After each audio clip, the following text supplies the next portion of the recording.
Hey guys, new place. I still have to get my wall though, so just ignore my bed in the background. Got to get my soundproof wall. So I'm gonna have a wall behind me, and then actually one like it goes around your microphone, like kind of goes on your desk. So it's this cube thing that I want to buy. It's like called a cube, a soundproof cube, I guess. And I'm debating between that or just one big wall, but I think I like the cube. It has like two 4x4 walls, and then it has a little thing that goes on your desk that kind of like goes around, like your microphone goes in it. So it's supposed to be like a little soundproof cube. So that's actually $100 cheaper than getting like one big wall without even the thing on the desk. So that's what I was thinking. I should get the cube. What do you guys think? Hey, everybody. Oh, okay. I was just talking to myself, waiting for you guys to come in. What's up, guys? Connie, thanks for joining. Oh, wait, I was just about to put you. Well, Katie Higgins, hugs from Idaho. Oh, you're from Idaho, huh? You, have you, so you, I'm sure you're following the Vallow case, right? Have you been, you should take some videos for me. Have you visited, any of the sites? Thanks, Connie. A minute. I don't know if you're still in here at the moment because that was 10 minutes ago, but hopefully you are. And thank you. Vegan tattoo, New Mexico. Yeah. Can you guys hear me okay? You're probably going to hear the TV downstairs. That's one of the main reasons that I'm hoping the soundproof works good, because they're always watching TV and you could just hear it so good. I know. See, I could hear it right now. I turned the gain down a little bit. It had it louder. But so just try to ignore that. Thanks, Heidi. I don't know if you get the cube to stay out. Yeah. It's not really like a cube. Well, what it is it's just two walls. It's two 4x4 walls. And then it's like a thing in the middle, or a thing on your desk. Or like I said, I was debating, and I think the big wall is like 6x8, or it's bigger. So I'm still debating. I haven't ordered it because the only reason I'm debating whether just to get the big wall, then if I ever decide, because I want to put my thing in the background, like my thing that I had downstairs with my channel's logo on it. And then also if I ever want to do like a green screen or whatever, I'm thinking about getting one. Why not? They're cool. And StreamYard offers them. So, I'm so indecisive. Help me. What do you guys recommend real quick? The cute, like the two walls and the thing on the desk, or just the one big wall? Help me, guys. 30 miles away. Okay. So did you go to, you didn't go to any of the places or anything, Katie? Oh, shoot. My thing went out. Hold on a second. My light. Wonder why it did that. Wow. That's weird. Is it like on a timer, I wonder? Why would it just go off by itself? What? I don't know which one I should put. That's weird, huh? I never knew it did that. Because I didn't need I just, down the basement, they have those spotlights. So I never needed like an extra, like a light for, for the videos or whatever, because in the basement, they have all those spotlights down there. So I just use the natural lighting. But like when I would go to Randy's, I would bring this, but I never had that issue. I hope I don't have to I hope it doesn't just keep going off on a timer. That sucks. Anyway, you guys, so look, Tiff's bed. That's my new bed. Well, that's my old bed, actually. I had another bed that was huge. It was my brother's old bed that it was so, because I'm short. I'm only 5'2". They make fun of me all the time. It was so tall and big because it had like drawers underneath. I had to use a step stool to get on it. Oh, geez. And I still had trouble even with the stool. But this bed I had was my old bed from before I even moved to Colorado, but it was at my other grandma's house. It was stored there the whole time I was in Colorado, and this whole time. So finally we got somebody to buy my brother's bed, and then I got my old bed back. So I don't need a stool. So I just got this, last week or whatever. So I'm excited. No more step stool. Anyway, now that I'm rambling, just coming in and out. Oh, wait, what do you mean? I'm coming in and out? Hold on a second. Can you guys not hear me? Wonder if it's because... Can you hear me? Christina, 5'2" is... Huh. I turned down the gain so it's not as loud, but I did it so you guys didn't hear the TV, but maybe it's too low. Let me know, you guys, again. How many people... Something to do with the streaming. Oh, okay. Maybe it's just something to do with the stream. I see. Okay. So, because, yeah, sometimes it does go in and out. You never know. I should have a clear... See, I do have a clearer picture up here because when I go downstairs, I'm not connected like hardwired, and they even recommend like a better, cleaner stream is when you're hardwired. But, you know, I go down the basement, my router's up here, so I can't connect to the hard line or whatever you call it. So I always had to use the Wi-Fi, but now I can. So hopefully it'll actually be better, even when I have guests. Hopefully it'll be better, because that's what they recommend. And I noticed, yeah, I spotted. I think it's. Don't you think the picture's better now up here? I feel like down the basement it was a little bit more like grainy and blurrier. Maybe the reception. Why does that keep going off, guys? Does anybody know these lights? This doesn't make any sense. It must be on a timer, and I don't even know how to do. Why is that on a timer, guys? Shoot. Let me think. I never set a timer. Why would it be doing that? This is going to get really annoying if I have to keep doing this, though. Does anybody know, like, these ring lights, like, what? Is there timers on them? I never had an issue. Shoot. Trying to think what... There's not even an option for... Don't worry, guys. We're going to get into the case. I'm sorry. I have a lot to share. Like, actually, we're not even going to be able to get through a lot. I want to show because there's a lot of people... Probably not any of you guys, but I noticed this case is... There's a lot of angry people that are following this case, and somebody even emailed me and warned me about this after the fact. Hold on a second. Let me see. It was updating. No, yeah, that was my... that was the basement, actually. But what was I saying now? Oh my gosh, I can't even... Oh, yeah. They warned me. They're like, oh my God, you just be careful because a lot of people... There's a lot of... They call them trolls, but I don't know if it's necessarily trolls. I just think it's people that are friends with the people that they're not liking what we have to say about some of the people. And I'm trying to look at it like objectively. I'm going through all the evidence, and I hope some of them are here because I was going to show them all the files because they're like, you're going by hearsay. I'm like, no, I'm going by all the reports and evidence and all the because there was different people hiring investigators. I have all those reports. Like, I'm going by like all the facts and all the like documents, all the official stuff. That's what I've been showing the whole time. So I just wanted to show them, like, look at all this stuff I'm going to go through. It's all would be in the discovery. Like, if they went to trial, it would be all the stuff they would use. So it's buffering a lot. No, see, it should be a lot better up here. I was just talking about how it should be better. Let me see on my phone. Hold on, guys. Let me see something. I just want to see if it's doing that on mine.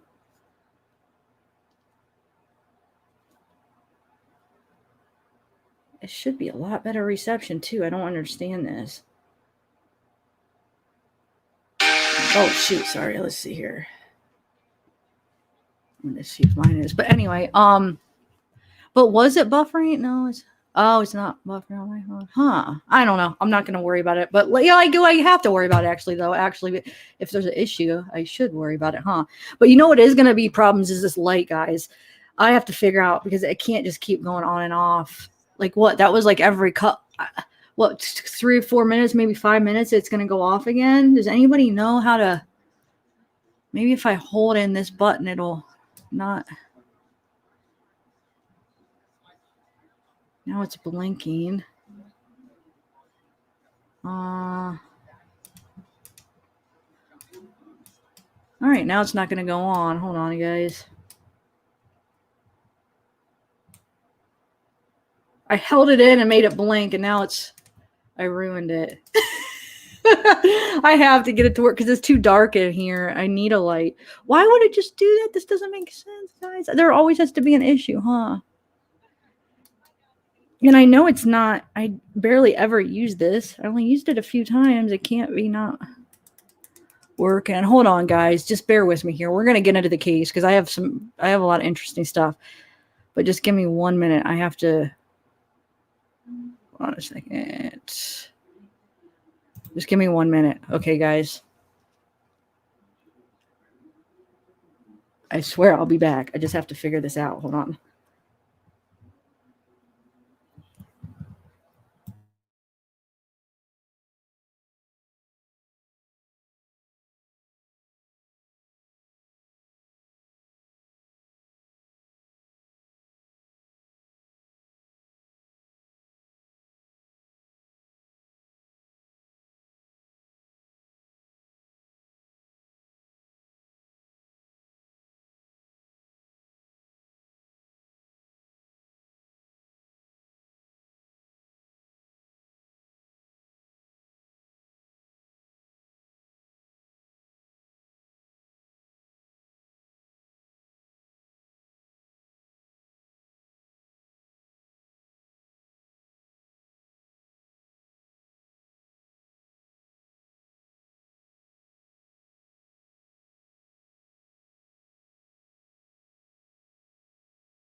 I'm back. I'm sorry. I got it. I think it was outlet. I don't know. I don't know if the timer might go off again. I have no idea. So I plugged it into a different outlet, but you know what? Hold on a second. Is that not? No, that's plugged in. That's weird because I have it plugged into the same thing my laptop's plugged in, and that's fine. So anyway, let's see. Yeah, Adelina, I missed you. I was wondering. I was hoping you were okay because not that it's fine that you miss lives. I don't expect you guys to be at every live, but you're just always usually there. Awesome. I mean, I can't even believe how you are. So when I didn't see you a couple times, I was like, oh, I hope she's all right, just because it was not like you. Okay, so let me get into. Are you guys the people here? Are you interested in this case or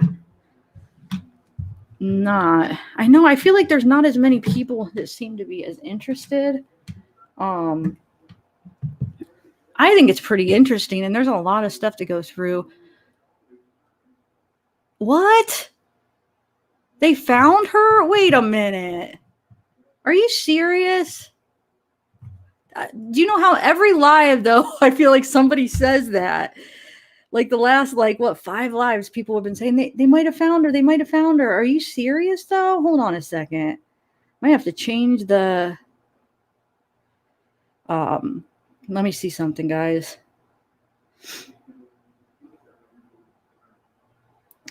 No, are you sure? Where? Where are you seeing this at?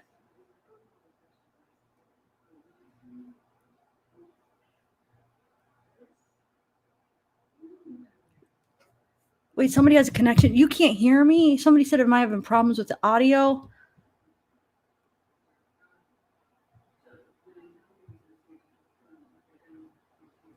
Yeah. Do you notice the last series, 3 lives, people have been coming on here saying, oh, I think they found Suzanne Morphew. Every time. I don't understand why this is happening every time, but I think maybe you just hear something. But maybe I just looked. I'm not seeing anything though. I'm trying to think where. Can somebody please tell us where? Okay, maybe I'm getting sidetracked. Maybe I should just we should. I'm flashing on and off. I don't know, guys. This is crazy. I have people telling me some people it's the audio, some people it's the video. I don't know what to. Emily, like my audio's flashing or my video is, or both. Okay, let's get into this. Okay. So it's not true that they found her though, because I've been following that case. I haven't done videos on it, but I'm definitely interested if they did. But like I said, I don't see anything on there about it. Okay, so how many of you guys here, did you guys watch, because I really wanted to discuss that Matt Miller interview though, but if you guys, YouTube is updating, maybe that's right. Yeah, that's what it is. But I don't know if you guys here, have you guys, did you guys watch it, or are you going to be lost on like talking about it? Because I know maybe some of us keep going. Okay. So so hold on one second. I just got to see something. I don't see it anywhere. You got me so sidetracked with this. Okay. Zelda, are you okay? Still flashing. It must be YouTube. It's not flat when I'm on mine though, and it's fine. I'm like clear. I'm on mine on my phone, and it's so clear. It's like clearer than it's ever been. I don't understand. So maybe. Okay. So anyway, so you guys watched the. Wait, let me see actually. I am so. Yeah, mine's pretty clear.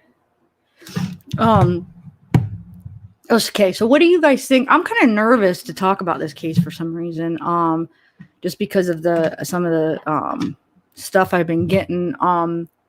Because I want to give my honest opinion, and my honest opinion is like I feel like I don't know for sure. I'm just going by like what I'm seeing from the evidence and what I'm thinking. So that Matt Miller interview, I want to bring up some of the I have this timeline that was in the reports. This isn't like a made up timeline. This is in like the reports, like the investigative reports. People, because the family hired investigators, and then the state did one, then the insurance company, they all did there's a bunch of investigations because they all did separate investigations. So, okay.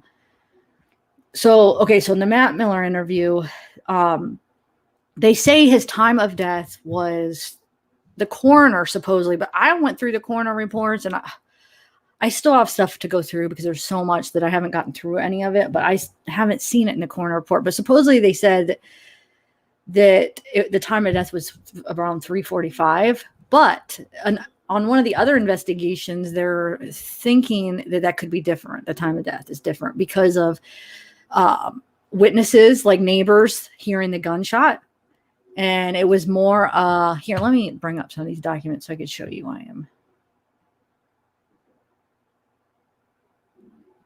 why I am talking. Sorry, I got sidetracked again. Okay, so hold on, let me see what I want to read first. Well, I could share this first, the supposed timeline of events, but I don't think the time, like from what I'm reading, I'm thinking maybe the time of death was earlier. But let's say we go by the 3:45 time of death. I guess we'll look at it for both times. Which one should we go first? Hold on, let me see here.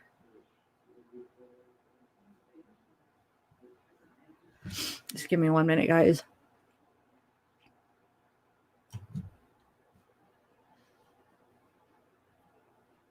I want to find this.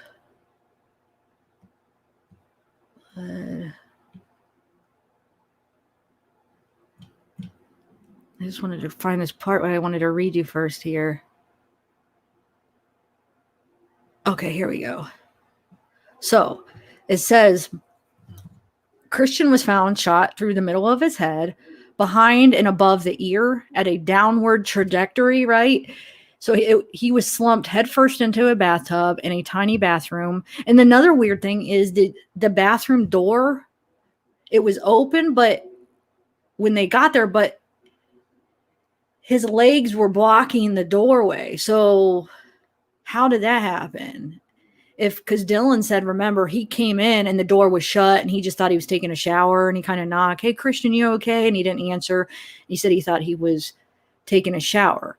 But then the door gets open, but the way his legs were, somebody would have had to move. I mean, the door opened inward. How did they open the door without hitting his legs, without moving his body? That's one weird thing that I just noticed. I don't even think I seen it in any of the reports, but I just noticed that. But it might be, like I said, I haven't gotten through all of it. So I hope I got it right, that the door opens inward. Watch, it opens on the outward. But when I was going through it, that was one of the thoughts. I'll have to double check, because if the door opens inside like that, there's no, I mean, how did that happen then? Right? Are you guys following me? I should show you the pictures, huh? I mean, you guys, the ones that are following, you saw the picture. He slumped over the bathtub. His legs are out and his arms are like above like the bathtub. It's just a weird position that it looks like somebody moved his body. And even the people doing the interview were saying that. If you guys listened to the Matt Miller interview, they even said that it looked like his body was just laid there, and Whitley wouldn't have been able to move him all by herself. But anyway, so he was shot. Let me finish reading this. So yeah, it was a tiny bathroom, less than 800 square foot. So although his official death certificate states time of death was 3:45, based off of expert reports on the condition of the body and a witness who heard the gunshot in the next door apartment, time of death was likely more like 12:30. At this time, Dylan was at the bank attempting to withdraw everything in Christian's bank account. So, okay. So if that's the case, think about this. That was about right when he got home, right? And if it was a plan, if it was Dylan and Whitley's plan, I'm not saying it was, but let's say if it was, that would make more sense that they did it right. It was the plan. He comes home, it happens right away. But even if it happens at 3:45, let's say, and Whitley tells Matt originally she heard the gunshot, right? But then she tells the cops that she didn't. So I don't know. There's two different accounts. But let's say she heard it. Why did they wait? Why did she wait an hour and a half, to call the cop? Well, for Dylan to come home, for him to call 911. I mean, there's just too many unanswered things. So hold on. And this is another thing. When the cops arrived, the two tried to claim Christian killed himself. The crime scene had obvious issues. Christian had been moved. There was gunshot residue on Whitley and Dylan's hands. But Dylan supposedly said he didn't go into the bathroom, right? He wasn't there, supposedly. Remember, he was at Best Buy. He was at Chick-fil-A. He was at the official time of death at 3:45. He would have been, from the timeline, which I'll share in 1 minute, but he would have been at Best Buy, supposedly. So he comes home and sees this, but he said he doesn't go in the bathroom. He just opens the door, sees him, oh, Whitley, Christian killed himself, whatever. I don't mean it whatever like that, but how would he get gunshot residue on his hands? Now, Whitley says she got it on her hands because she went shooting guns with Matt, which Matt said she never shot guns. So I don't know what the story is there, but how did Dylan get it on his hands? Weird. So let me see. And if you read like some of the arguments, they're saying, well, no, he has an alibi because at Best Buy, which I want to play you. I can't get through everything in this live, and I can't get it all in one video. So eventually you'll hear all the interviews.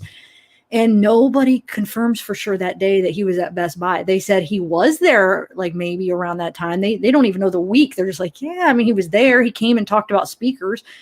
But both manager, they talked to 3 people from Best Buy, and they both all said, I couldn't tell you the day or time that was. So that argument with them confirming that, because I saw that, or somebody's like, oh no, he has alibi. He was confirmed. No, that's not true. I have the interviews. They do not say that at all. Okay, let me share my screen here. I'm sorry. I'm rambling, and I just don't know. I have so much to share. I don't know what to share first, but let's just do this. Okay. I'm going to share the timeline first. And then I want to, hold on a second. No, I don't need to share the audio because Okay. So this is not this one. So this is the timeline. The supposed timeline, right? So we have this is when he's on the way to pick up Christian. So Dylan and Christian arrive in Meridian at 12 to 12:30, right? Or 11:30 to 12, right? So if the time of death was more like 12:30, I know this says last call Christian personally made from his phone, but we don't even know. There's some calls that they think that it was Christian pretending to be Whitley. I'm not sure. But you see, wait, at 2:00, he went to the bank for money. So wouldn't that make sense? I'm thinking, let's say that's like around 12:30, 1:00 that time of death. Right after that, they go try to get the money out. Because, I mean, why? That doesn't make sense. Why would Christian say, yeah, go ahead and take all my money out. You could have it. Why would he give it to Dylan? There's just too many things that don't make sense. Dylan said that, yeah, just go ahead and take my money and I want to give it to you. Like, first of all, wouldn't Whitley have a problem with that? Wouldn't he be, she be one to like, no, you're going to give that money to me. That doesn't make sense. So yeah, time of death was supposedly 3:45. And then 6 calls, right? 6 calls were made from Christian's phone, which this we know was for sure Whitley calling Matt 6 times, asking. Well, he didn't pick it up. He didn't pick up the phone. So 6 times. So they're thinking it was right after Christian died. That's what I'm not sure. I don't know how I feel. What do you guys feel? Do you think the time of death was really 3:45? But you go by the ambulance reports, and they said it seemed like he was gone for hours because of the way the blood was. Supposedly in that interview, they say the coroner says they have this test that's pretty accurate, and they said it was 3:45. Either way, I don't know. I'm thinking by witnesses saying what time they heard a gunshot, it was around 12:30. And then let me see what you guys are saying. I feel like that's why I didn't know if I want to do this in lives, because it's so scattered. There's so much information to try to organize and get it out there as to make sense, because there's so much. So I probably still have to put together a video. There's just a lot. Let's see what else I wanted to share with you. So yeah. So what if Christian really did kill himself, right? Because there are texts that he did threaten for like the year before. I mean, he threatened a lot to kill himself, which doesn't mean that it did. But let's say he did. Something still happened. There's something that was going on. So let's say I don't think he did, but let's say I'm just gonna pretend he did. Okay, he did, and then maybe he did, and then they wanted to say, okay, we're going to take advantage of this situation. Let's get his money. They went through his pockets. Let's do this. I mean, so either way, there was some foul play, whether he really did kill himself and then they were going to try to rob him blind, empty his bank account. Oh, yeah.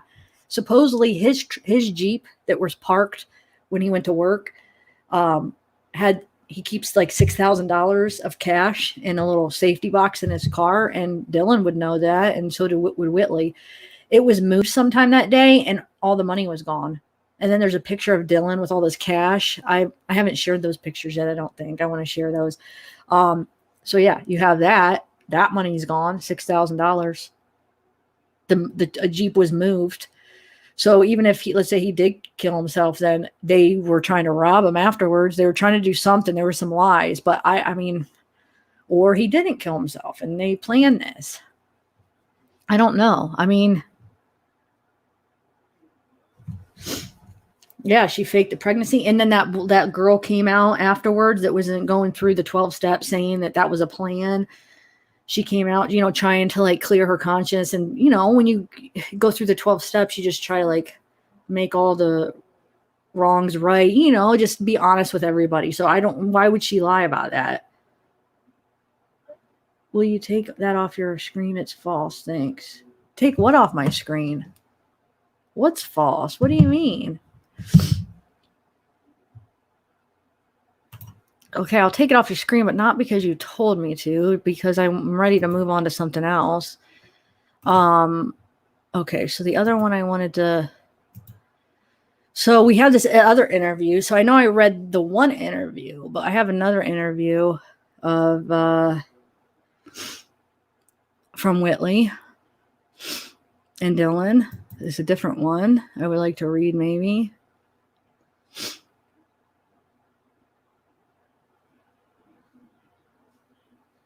Okay, hold on. Let me see where it starts. Okay, going to jail.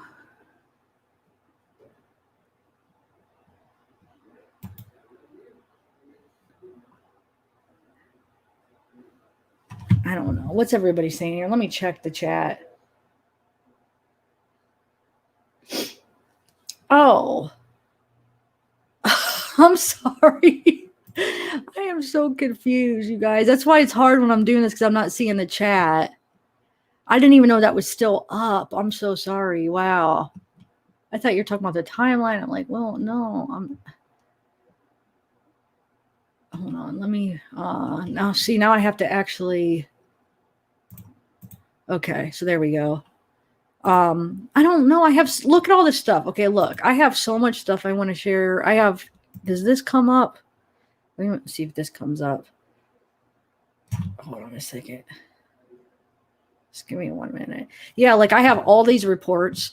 I have this report, the Dubert investigation, KA presentation, Arden report, MI report. So I'm saying it's hard to do in a live because there's so much, and there's so much information. I don't know. Like, I think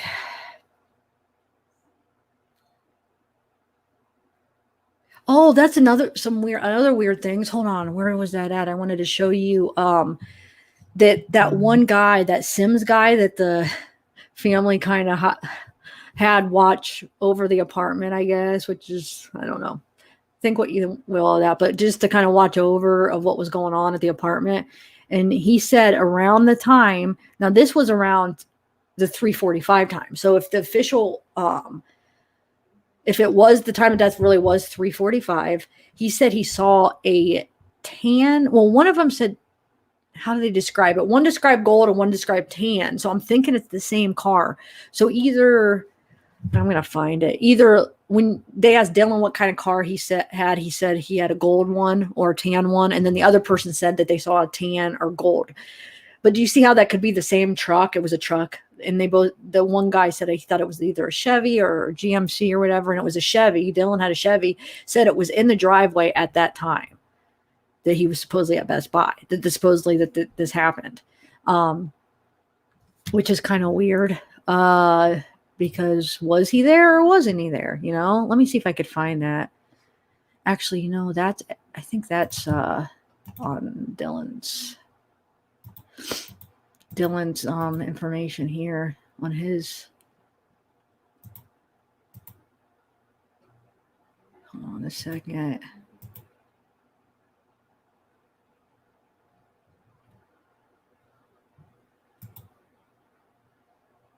Man, I don't know. There's so much information. I wish I should have had it out.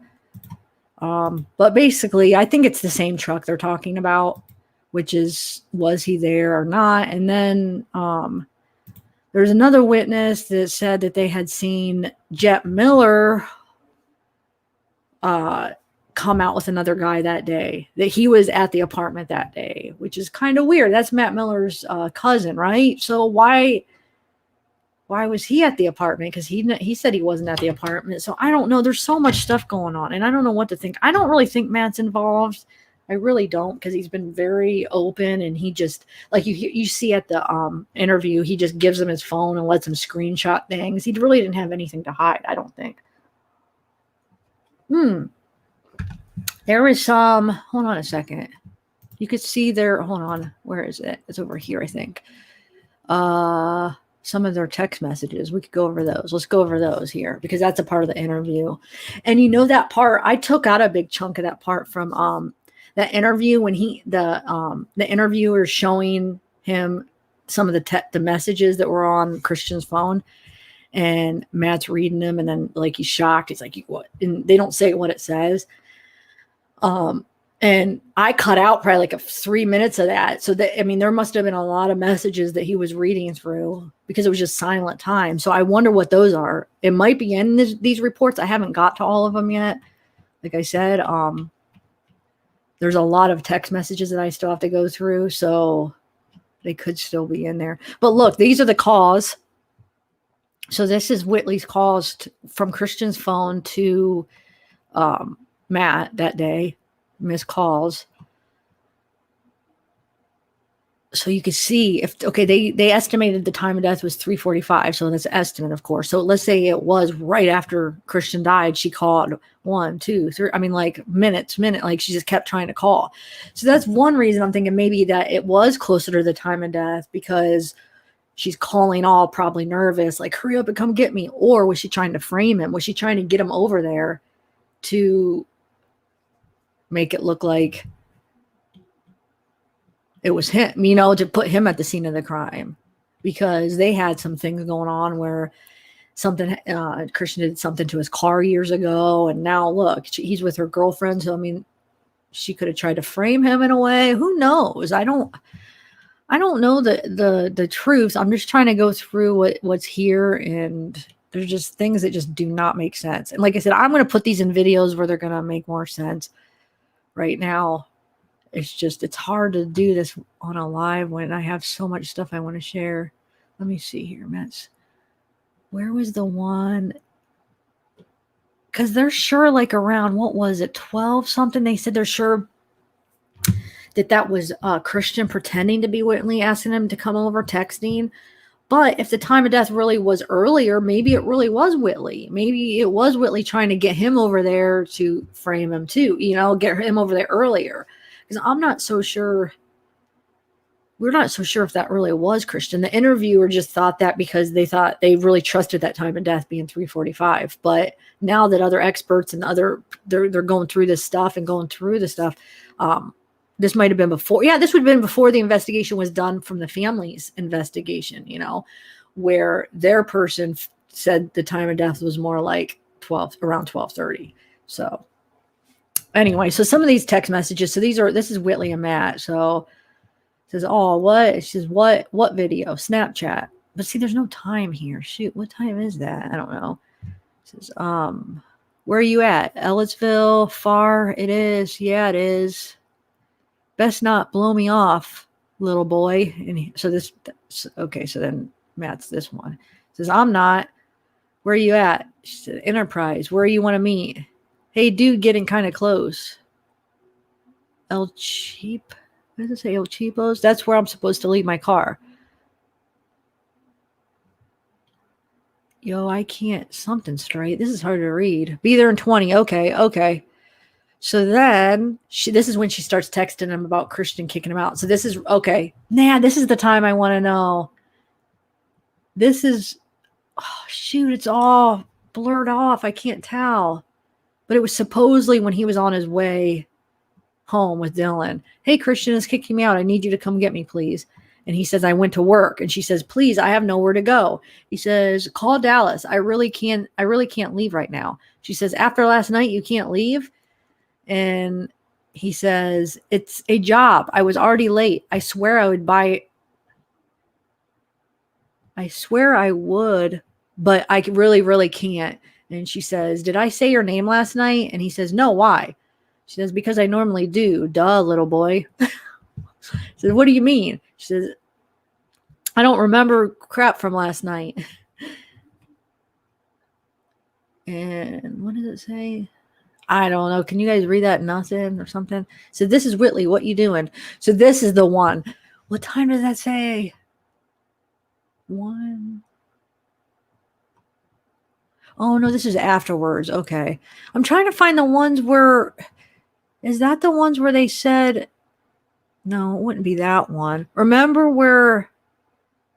Oh, this would have been from Whitley's phone. Never mind. Okay. The ones where she's texting from Christian's phone saying, hey, come over. Or is it that one? Hold on, guys. I got to figure this out. because they think it was really Christian texting, and I just want to know what time it was. So then she says, "This is Whitley. What are you doing? I feel like you're avoiding me." "Hey, because I had gun residue on my hands from us shooting guns, and they asked who it's with. You're not a suspect. They already declared it a suicide because they know by the ballistic test that what kind of gun that was shot and what time and the gunpowder." Oh, and the gunpowder on Christian's hands. Oh, and then another thing on one of these reports, it says that, I don't know if I read that already, that Whitley and Dylan actually had a lot more gunshot residue on their hands than Christian did for some reason, which is weird. And she did it the night before. I looked it up. They said 4 to 6 hours usually is how long gunshot residue stays on your hands if you're alive, because somebody that's deceased or whatever, no, they would keep them preserved where they wouldn't be touching things. But like when you're alive and you're like, rubbing your hands, or she's taking a nap, so it's getting on the whatever she touches, it would come off. I don't know. I just don't think the whole night before it would be on there still. But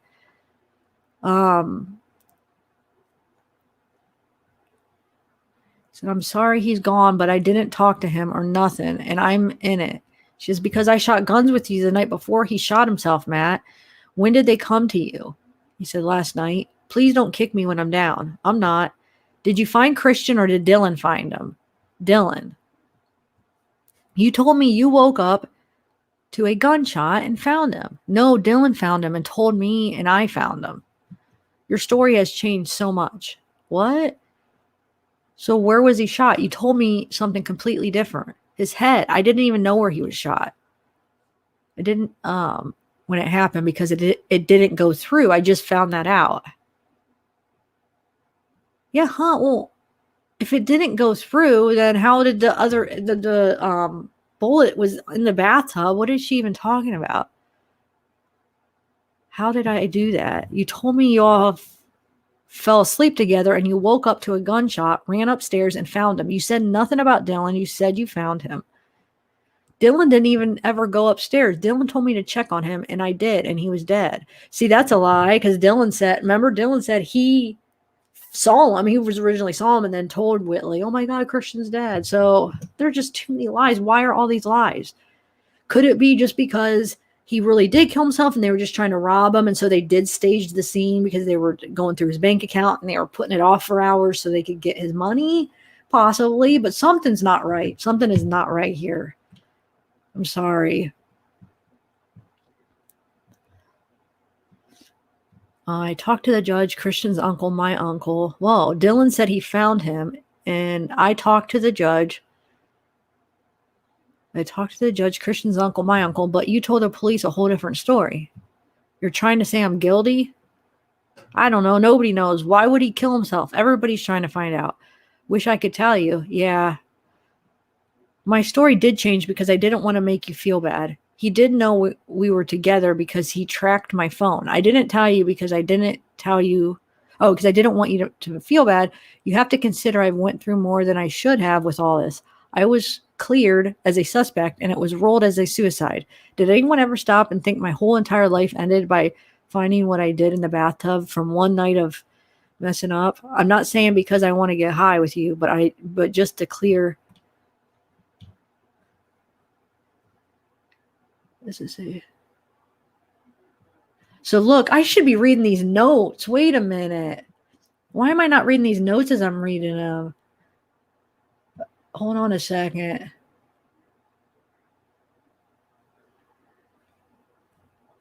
Yeah, this is the notes from the investigator saying that she said that Dylan found the body.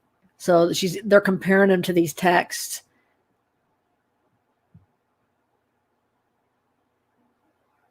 Wow. Okay, hold on. Let me see if I missed anything else. So Whitley told investigators and police that she was shooting guns that day. Okay, hold on. So this is totally different from the statements given by both Dylan and Whitley about how she found them and stuff. And then it says, Whitley says in these texts that she was the one who found them, then says it was Dylan, then says Dylan told her to check on him. And then for this one about her saying like her life ended and, you know, that day, like, do you ever basically ask him, do you realize what I'm going through? And there's a note that says both Dallas and Dallas's mother gave statements to police that she was acting totally fine, like nothing had happened. She continued to party, laugh, and have a great time for the 4 days following the event that she stayed with them. Oh, because she stayed with him.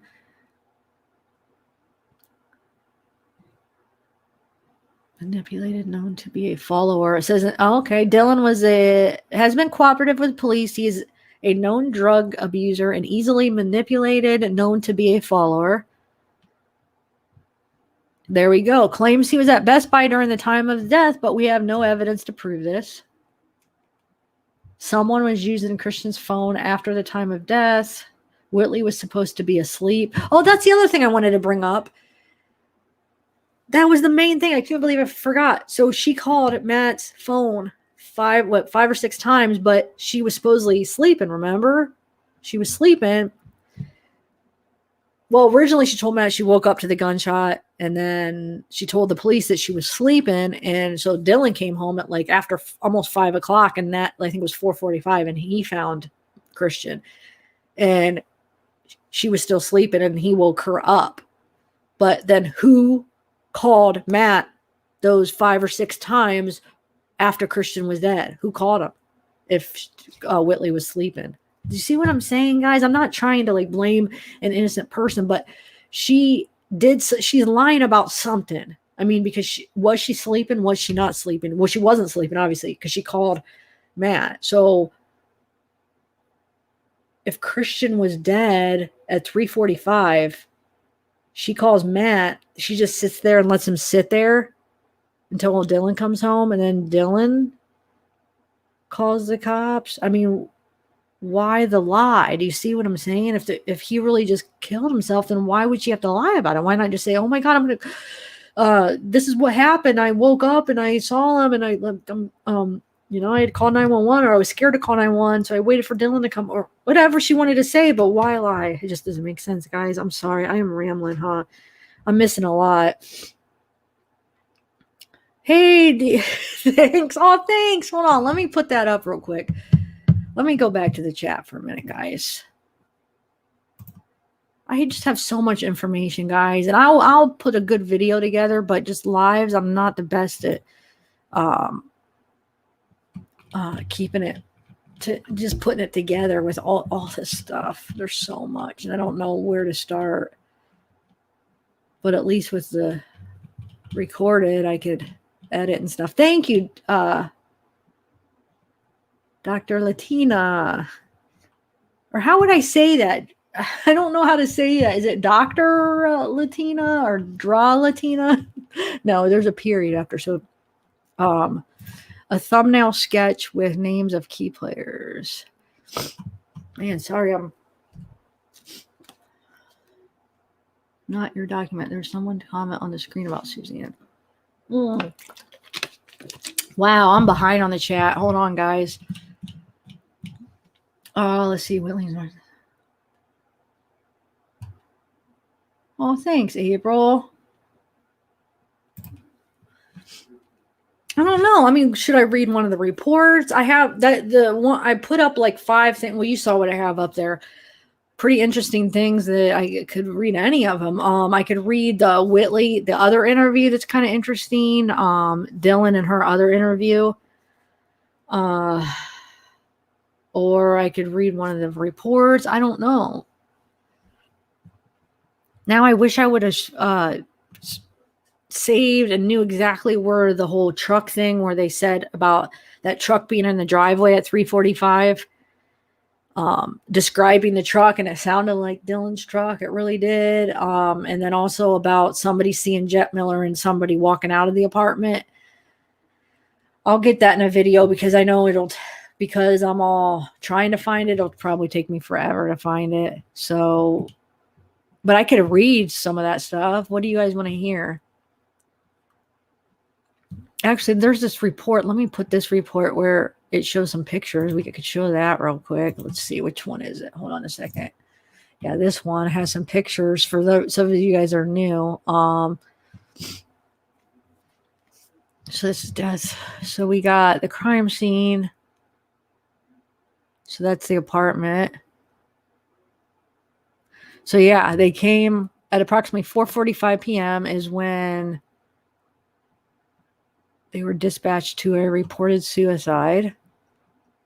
And those of you guys that haven't been following this, my first video, I play the 911 call if you want to listen to it. So this is up the stairs. So it says, with the Meridian Police Department, went to the apartment complex and entered an exemplar apartment. Was a mirror image. Okay, so this was the mirror image of the actual crime scene apartment. And then this is the bathroom. So it was at the top of the staircase next to the loft bedroom. And then, do you remember that picture of that they have on the wall? Well, it's on one of my thumbnails too, of the like the person shooting his head or whatever. There was a like a gunshot hole look like in that wall too. And also, because Josh, his brother's the one that lived with him, and he said he found some blood splatters. This is all in some of these reports. Gosh, I should have had them already. But he found blood splatters in the bedroom a little bit, and then on the outside of the bathroom door, and then they have that hole in the wall right there. Oh yeah, I showed the hole in the wall in my last video. So what if time of death was more like around 12:30, 1 o'clock? They clean it up, bring him in the bathroom because maybe it wasn't in the bathroom, and then they go try to get all his money. I think Dylan had already got his money from his Jeep that night before because they said his car, the Jeep, had been moved. And so that $6,000 I believe he had gotten before he picked up Christian. So what if, yeah, then they try to get the rest of the money out because Josh said that there was a thing in the drawer with like the information from his bank, like his PIN number and stuff, and his account number. And he said that the writing looked like it was Whitley's handwriting. And so I don't know, guys. Something's just not right. So this is the location. It's the mirror image to the actual bathroom. So yeah, the door opens in, right? Isn't that what that's showing? So yeah, this is how it was. He was right there, and it looked like his feet. If the door was shut when Dylan said, he was knocking, and so that means Christian would have already done it because Dylan didn't get home till, after 4. He knocks, and then opens the door. It would have hit his legs. If he was already in that position, it would have hit his legs, right? If not, that means somebody would have had to lift his legs up to open the door. Then who did that? I don't know. Well, I guess somebody could have done it, but that part doesn't make sense either. What else do we have here? Hold on. So yeah, see? So the door is open this way. His legs, it's such a small bathroom. He was laying right there. So that's weird.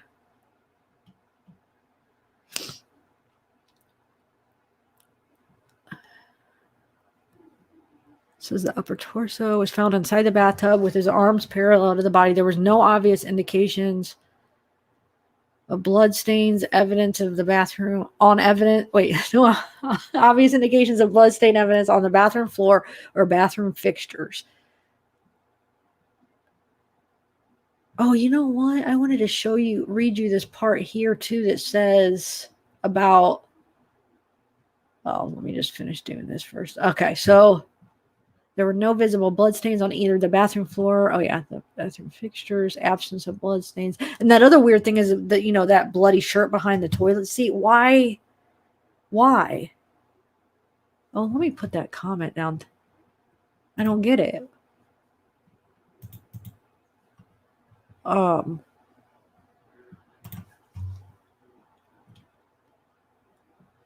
I think I'm going to read the interview too. Let me just finish going through these pictures, and then I want to read Whitley's interview. Okay, so no, not this one. Which one is it? Where am I here? I have so much stuff. That's all about this case too. Okay, so yeah, we got the bullet impact was right here. Unknown stains. So remember how this was set up though. The bullet impact's here. He was right-handed, went through this. So how, I guess it could have bounced off, went there, but then how did the bullet end up in the bathtub? I guess it could have done that. I don't know. Appearance. Let's see. What is this? These are just unknown stains. Bullet impact.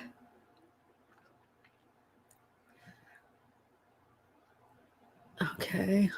And that was in the bathtub where they found it. And then there were bloodstains on the exterior.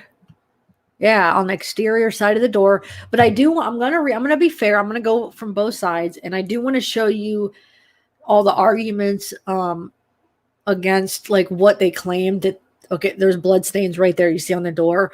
Well, supposedly they said that there was a blanket on the floor or something, and when they picked it up and shook it off, the blood got on the back of the door. So that's how they explain that, which could, I mean, who knows? Yeah, that could happen.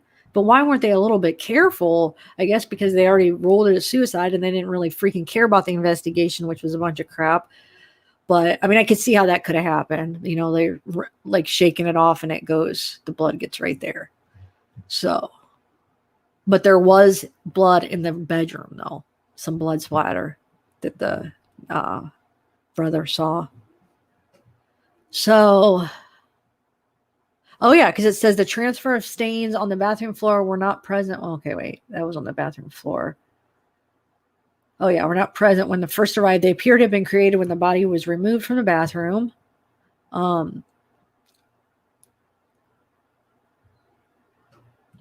Yeah, see, when he came back from Best Buy, he went upstairs. He noticed that the bathroom light was on, so he figured that he was just taking a shower, you know. And he knocked and asked, "Are you all right?" So that means the door must have been shut, right? So he knocked and asked. He didn't receive a response, so he went back to the bathroom. A short time later, knocked again, but did not receive an answer. So he opened the door and saw him laying face down across the tub.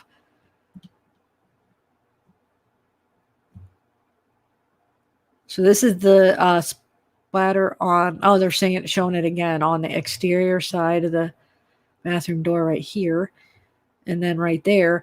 So, well, then you have to use that argument the same way, because where's the blood splatter from? Okay, he shoots, so there should be some on that wall, the left side. But if this is from the blanket or the towel, then that's probably from the towel too when they picked it up, right? So how are you gonna? Oh, that's another thing. The gun was completely clean, no blood on it. How? I don't know. It doesn't make sense. Like, I guess supposedly if you're going to shoot yourself, there would probably be blood on the gun, right? The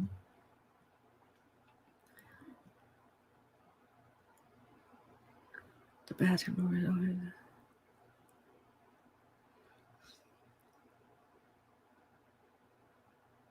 Yeah, the bathroom door is opening. Well, yeah, because obviously, so that,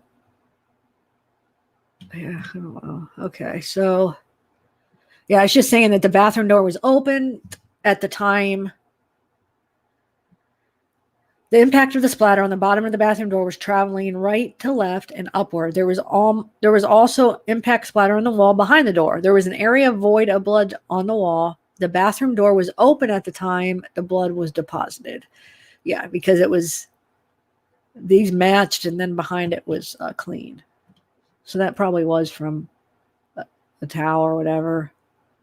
That makes sense. So that was just after from moving the body, they said. I already showed you all these pictures basically though on the last one. But I wanted to, let me find a couple things I want to read to you here. I guess I should have warned you here, huh?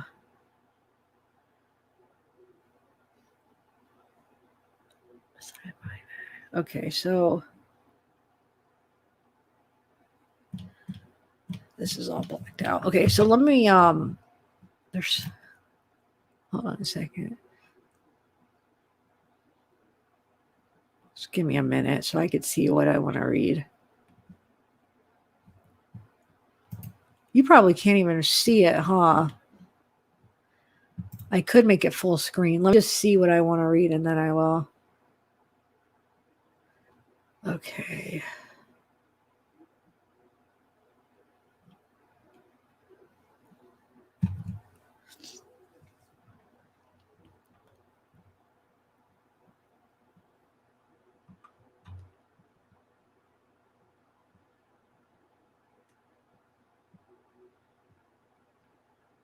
So yeah, there was abrasions on his face, his nose,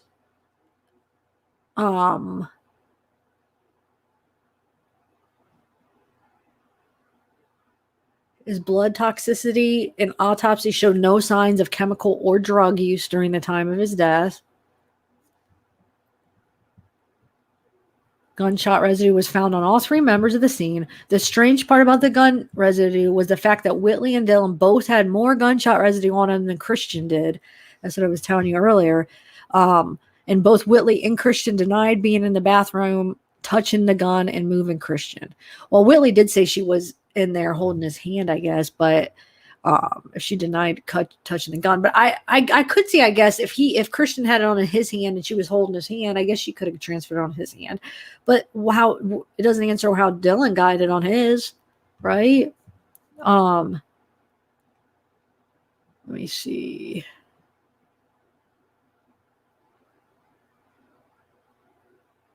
Wow, it says it was obvious that the bathroom had been cleaned prior to the police arriving. There was a large amount of evidence suggesting that a party or parties had been going on in the apartment while Josh and Christian were out of town at work. Because both of them were out of town, remember? They were both out on a boat. Let me make this bigger. I'll just read this. This is kind of interesting. Are you guys still with me here? Oh, thanks, Tammy McD. Let me see what the chat is real quick. I just want to say hi to you guys. Is everything good? Coat of many colors.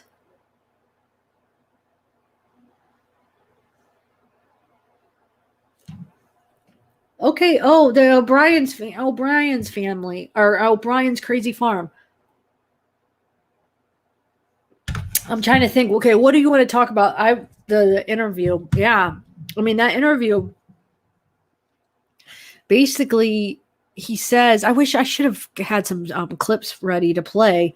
Even the interviewer was saying, yeah, that how, well, I guess we did discuss a lot of the things that they talked about in the interview, like the phone calls and he mentions the abrasion on the nose. There's a report that actually describes this laceration on his head. We'll get to it sometime. I forget which report because there's so many. That's what I'm saying. I try to read parts of all these reports, so I have all this information, and there's just so many I don't know which one's where. But yeah, they said there's a laceration on his head, above where the gunshot was, but and then there was one on his nose, and they said there were scars, but I don't know why the scars would be important necessarily. But how did he get him? Was he in a fight? I mean, somebody fighting him or what? So let me just finish reading this here. Where are we here? Yeah, it was obvious the bathroom was clean. They're saying. So yeah, they looked like there was a party, remember? So Christian and Josh were out of town. So what if Dylan and Whitley and everybody are partying up at their house? It said Josh and Christian were both very clean and orderly. Both always cleaned their rooms prior to leaving for work. When police arrived, there were beer bottles, cigarette butts, dog feces, whiskey bottles, and other signs of partying. The entire apartment was trashed, both upstairs and down. Strange was the fact that the upstairs bathroom, the scene of the event, had obviously been cleaned and was by far the cleanest room in the apartment. For an apartment with a single full bath and only a second half bath, the bathroom should have been the dirtiest room in the house, with constant use of drinkers during all the previous partying that week. Yeah, that's true. And then for those of you that didn't see my first video, here's the odd facts about the investigation. The firearm used in the shooting was a 1911 model pistol, Kimber Raptor, blah, blah, blah. The pistol was a single action only semi-automatic handgun with a full magazine. After firing the first round, the hammer should have been in a cocked position with another live round loaded and in the chamber. One shot fired, another loads and is ready to fire again. When the pistol was found, the hammer was down in the safe. The hammer was down in the safe position. This could only be performed manually by a second person. Christian was dominantly right-handed shooter. He was right-handed writing and other activities. The 1911 model pistol was designed for a right-handed shooter. The bullet entered the skull of Christian from the right side and exiting the left. When police discovered the body, the pistol was found on his left side and was wedged neatly between his body and the tub. This is highly unlikely and improbable considering most suicides end with the firearm flying away from the body due to recoil. The pistol was placed in its final location by another person. Okay, so after discussing the crime scene with several veteran experts, it was determined that the position of the body was not consistent with the evidence or the statements given by the witnesses. In order for the chain of events to happen the way that Dylan and Whitley said, Christian should have been resting on the toilet or in the floor. Or in the floor. Anyway, in the floor or on the floor, you mean, probably, right? So Christian, the family and others knew Whitley was stealing money from both Josh and Christian. She had been wiring herself money using Western Union. Yeah, I read that in other reports too. Using Western Union out of Christian's checking account. Whitley had also spent the bill in rent money left with her by Josh. Wow. Man. Whitley thought she was the primary beneficiary for a life insurance policy on Christian for a large sum of money, which is a motive, which she was not. Yeah, she even, I know I said this in my other video, but I think there are people that didn't see both my videos. But yeah, so she thought she was, and she had Dylan go to what was it, Christian's grandpa, and ask when is she getting her life insurance money? She needs a new car and blah blah blah. Like, what? Wow. So she's thinking she's gonna get this money. Christian had already caught Whitley cheating on him before, but I gotta say they were both cheating on each other, and even Christian's family knew that. They talked about it. So yeah, so she was cheating on him. He was cheating on her. They're just toxic for each other. But anyway, so he had caught her cheating on him before and knew he had been communicating with other men while he was away at work. He knew that she was. Whitley fabricated a story about why Christian had left the boat to come home. She told responding officers that he had messed up at work and spilled some oil or chemicals and that he was going to be fired. This had no truth and was a pure tale. Wow. And then Dylan said to his grandfather, I think she's going to pin this on me. In a statement to a private investigator, Whitley stated that she had called her mother from Christian's phone.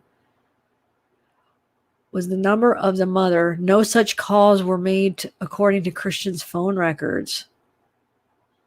The upstairs bathroom had been cleaned and staged to look like a suicide. We entertained the idea that a third witness might be possible, given that a certain person was called 6 times at the time of the shooting.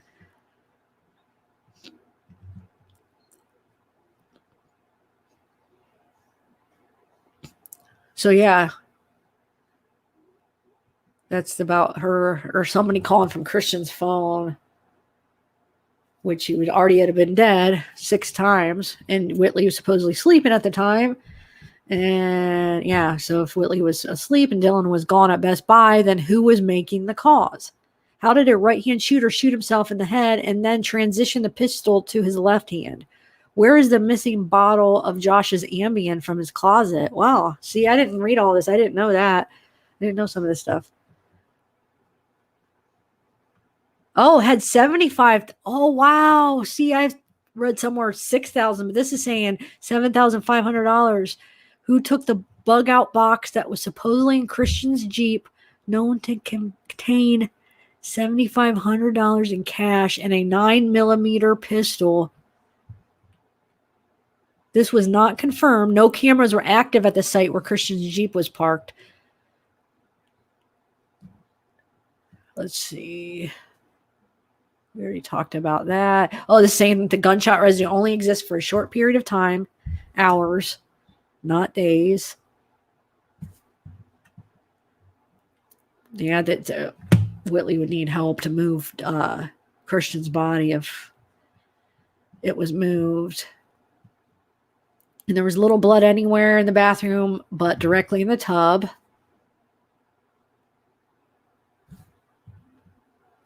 And then they're asking, who can identify why Christian would have abrasions on his face and nose prior to the shooting? Oh, here it talks about, here's the, Mr. Sims identified a gold extended cab pickup truck with load pipes at the apartment at 1600 hours. So this would put someone there directly after the time of death. Could this be someone there to help?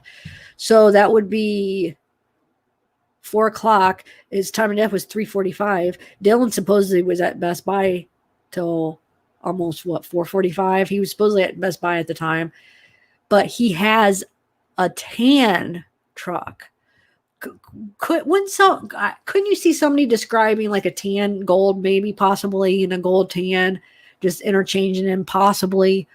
I don't know.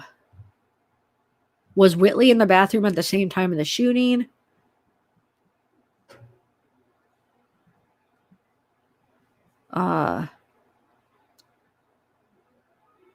Yeah, when he gave the wrong address, the apartments. I honestly think that was a mistake, but I don't know. The family's wondering, did he possibly do that to buy some time? And then the operator had to call back because they couldn't find it. They gave him the wrong complex, like he said, the Willow Ridge, or he just gave the wrong name of the apartments, and so they called back and they couldn't find it. And then I didn't notice this. I'm gonna have to go back. It said, who was calling the phone in the background of the 911 calls? Was that another person, or is that Whitley's second phone? And Whitley was known to have like a bunch of burner phones too. Matt said she would always be calling, texting from different numbers. She always had like different phones. Wait, what? Dylan was having relations. He was engaged to another man. Could she be the source of the prescription pills? I don't know. But, and then here's the events. Phone numbers.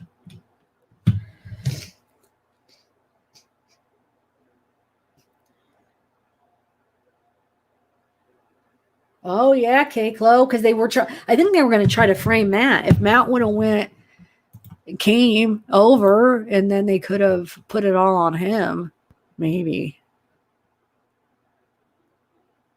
Okay, so I want to read you that interview. It was kind of interesting, and then I'm going to talk to the chat for a minute. Hold on a second.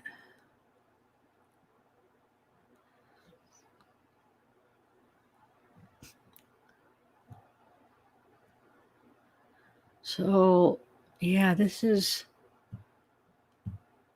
Hold on a second.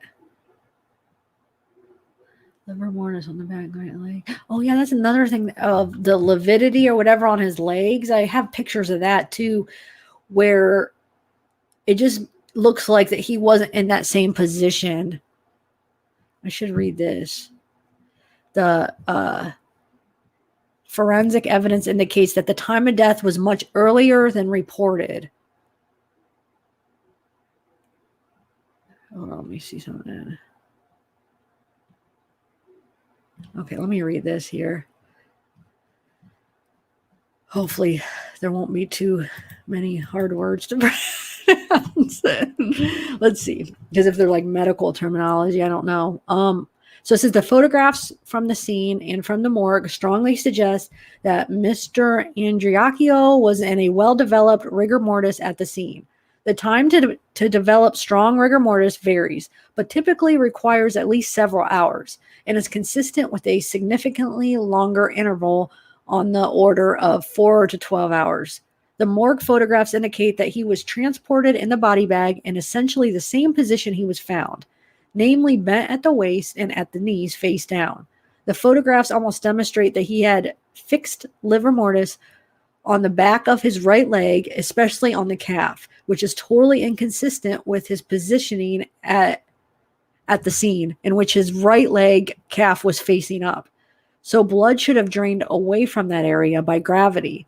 The time for fixation of livor mortis is highly variable, but is on the order of hours. He had to have been positioned with his right calf facing down for some period of time for livor mortis to appear and then fix on that surface.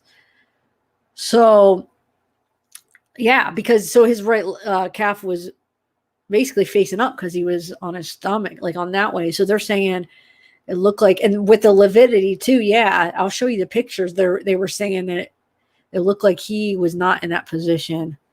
In addition to indicating that his death occurred much earlier, this shows that his body had been moved. Yep, because it wasn't in that position. So not only are they saying it was earlier, but not in that position. So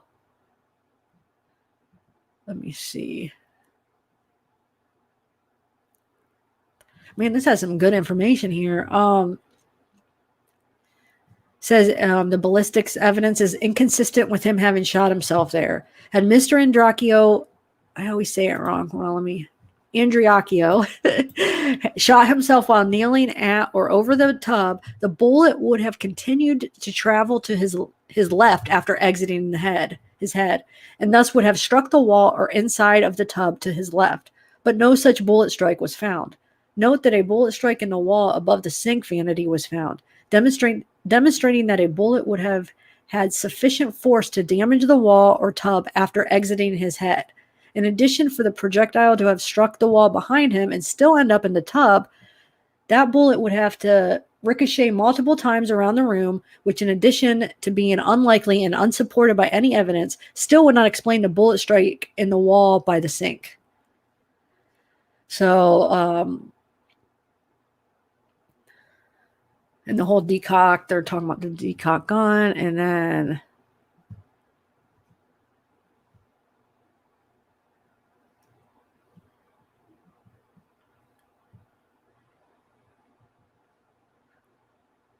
he's talking about when oh wait, why did I do that? I'm saying how it was where did it say? Undetermined. Says despite the conclusions reached very rapidly by law enforcement that his death was a suicide, and despite the manner of death opinion expressed by the forensic pathologist, I particularly take note that the coroner, who had the statutory responsibility and authority to rule on the manner of death, certified it as undetermined. An undetermined manner of death indicates either that there is insufficient evidence on which to base a conclusion on the manner of death, or that there is substantial doubt as to which manner of death is most likely. So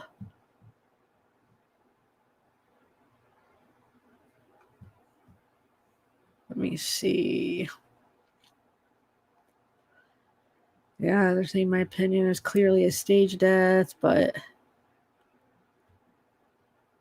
all the inconsistencies regarding the gunshot wound have been self-inflicted in that location and position. The discrepancy between the reporting of his death and the evidence indicating that his time of death was much earlier and clearly the staged death scene. Says, in my opinion, that it is my opinion that the manner of death of Mr. Andreacchio is homicide and should be so certified. It should be so certified, yeah. So, yeah, I don't know. So that's that. And then, hold on a second. I still did want to read that interview is kind of interesting, but I'm going to talk to the chat for a little bit and then I'll go back. All right, hold on. Did I read all the... Oh, wait, there was even more. See, I have a lot of videos to make here because there's a lot of information. So you guys are interested. There's so much. Here's some of Dylan's text. Oh, I guess it's the end right there, though. But there's a ton of Christians that I'm trying to put in order because they're all out of order. So, yeah. And this isn't even all the reports. There's still so much stuff. Okay, so let me see what you guys are all up to. I haven't listened to any podcast because I don't know. I just didn't want to be like biased. I just wanted to look through it all like on an open mind before I kind of looked at what anybody else thought and just looked at all the evidence and reports and stuff. So I heard there's some good podcasts, but I haven't seen any of them actually. Angelina, Jilly, no drama. Does anybody have a soundproof wall? Maybe you guys can give me some advice. I want to order that this week for sure, guys. I'm excited. Just so I don't know. I feel like it'll be my own little studio. No, but there's more than one report, Pat. Yeah, you're right. But those are all different ones. I have the one from the state. I'm going through all the reports. So yeah, there's more than one. But you're right. One of them was from the family. Hey, Megan J. Someone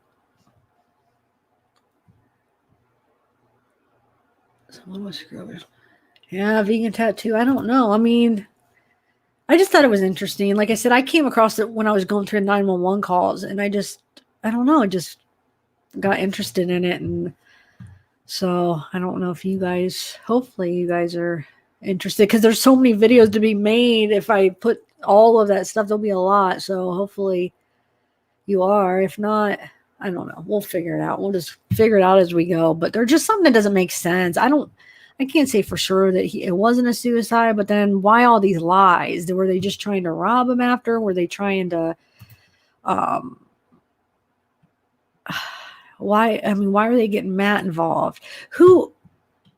Somebody was asking about the Matt interview. Are you still here? Do you guys, there's some people thinking that he had something to do with it. I don't really think he did, but it makes me wonder, and I'll find it for you guys sometime here in one of the videos where a witness said that they saw his cousin and an unidentified person.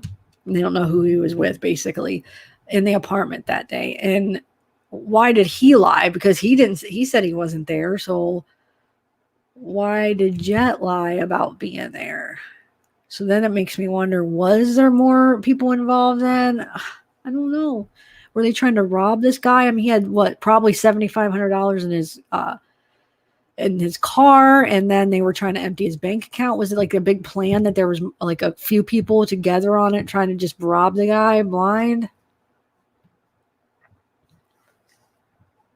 Or, like I said, even if it was a suicide, I think they were still trying to do something not right here, trying to rob him. I think either way you look at it.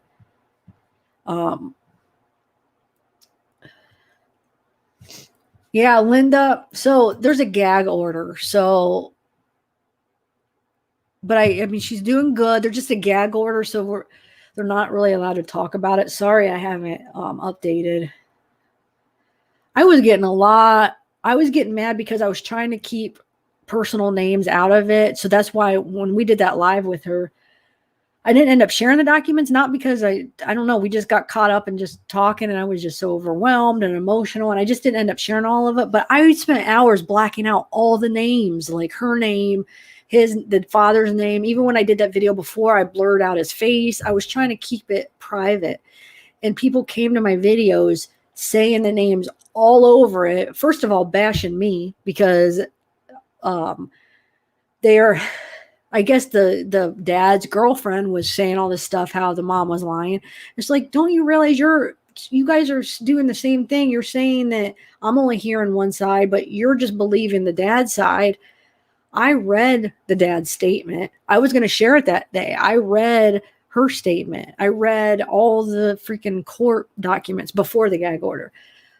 I saw both sides of the story. No, I didn't talk to him, but I was willing. If he wanted to come on, he could have told his side of the story. I was just trying to listen to Salone.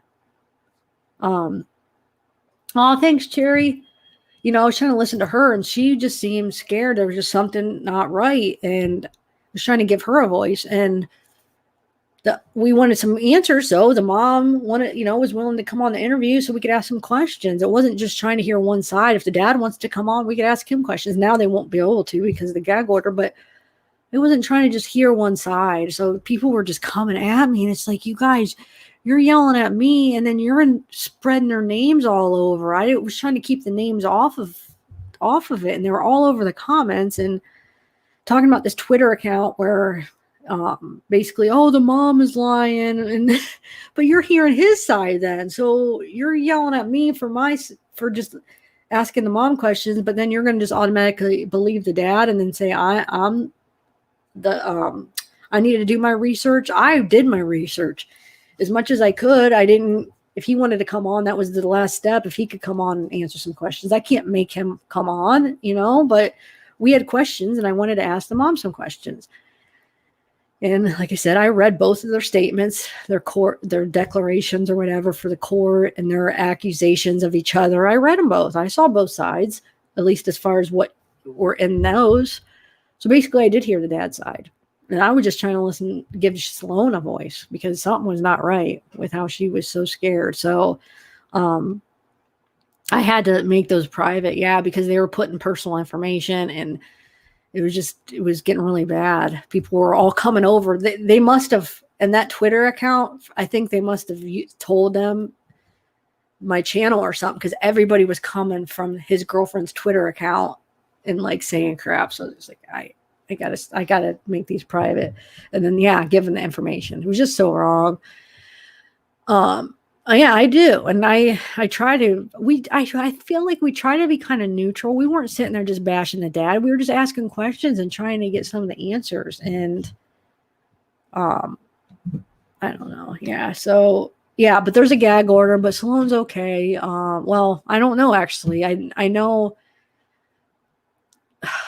I don't know who she's with. All I know is that the mom gets to see her sometime, I guess, but I don't know. She's taking it serious, the mom, this gag order, because she wants to do what's best for Salone. So hopefully everything's all right. I hope she's all right.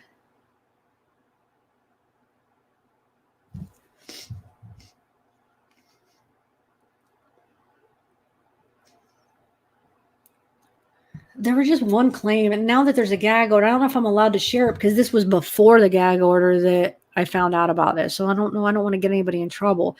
But the reason I was more doubting him is because there was one claim he made in even in his court documents, and it was the claim for when he got the custody and stuff. It was so ridiculous. That's the claim that I'm not going to share it. Let me ask her if it's okay because of the gag order. I don't want to get anybody in trouble, but it was so ridiculous, the claim, that it made me doubt everything else he was saying because of how ridiculous this one claim was.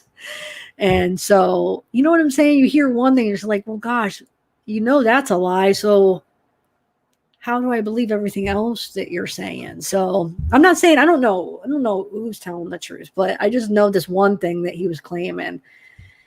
It just doesn't make sense. Anyway, they never sent me to be sure. Jill, hey, what's up? Did you send me my webcam? That's awesome if you really do, because I really was going to buy one. I was going to look into getting a new one just because it would be nice to have a webcam where I could put wherever and it's not connected to my computer.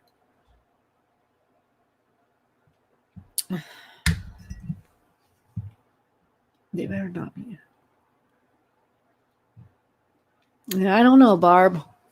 I mean, you're right. I mean, anything's possible. I just pray that I just wanted Sloan to be safe. And that's the thing. It was like, when they were coming at me, it was like, I'm not trying to do this to be like, I'm trying to do this because I'm worried about her, Sloan. Like, what do you think? I don't understand why they're coming at me like I was this horrible person just because I was just trying to tell the story. It was like, I'm not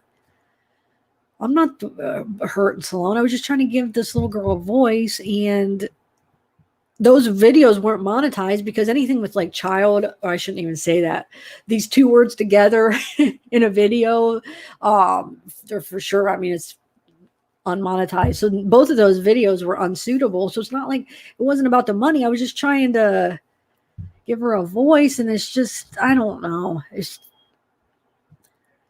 treating me like I was doing something wrong because I was interviewing the mom. I just wanted to I don't know. We wanted some answers. So I spent like a couple days just wasted so many hours responding to them. And it is like, man, I'm wasting so many hours. I can't win here and nobody wins. I mean, it's just stupid to waste my time. Oh yeah. Wow. Egg crates. Yeah, man. I don't know. How would that look, do you think?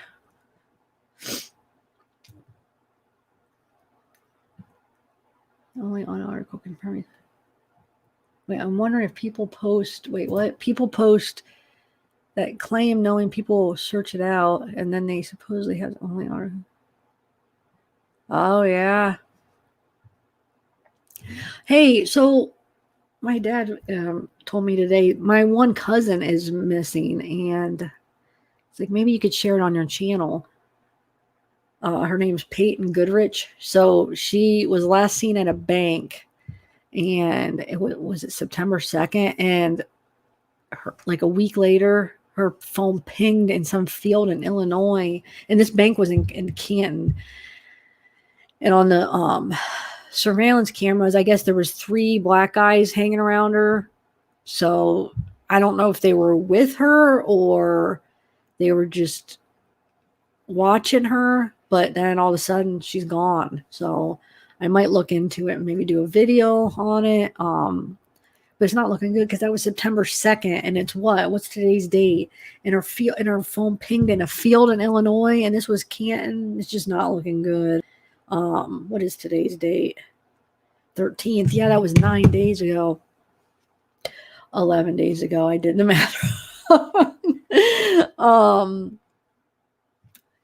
Lightning. You were the first. I thought you.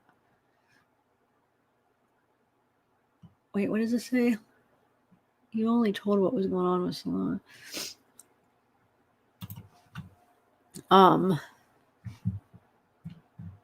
Hey Ronan, what's up? I don't know. Yeah, this guys, I feel like this is not. How is this going with this case? I think with all this information, I might have to just put it in a video. I feel like I'm just a mess with all this stuff because I just don't know where to start, and I don't know.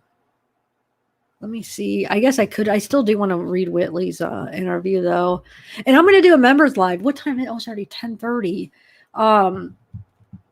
11 days. I don't know. I just heard about it it was almost about like an hour before this live actually. So I want to look into it. I didn't have time to look into it, but I'm hoping the police are involved. 11 days ago, I should just, let me look and see.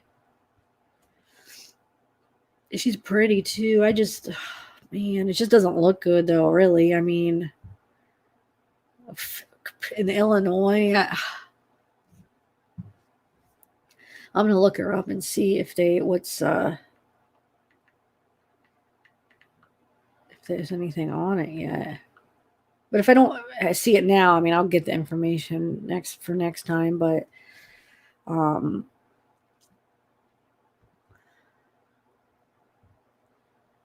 no, I got her Facebook, but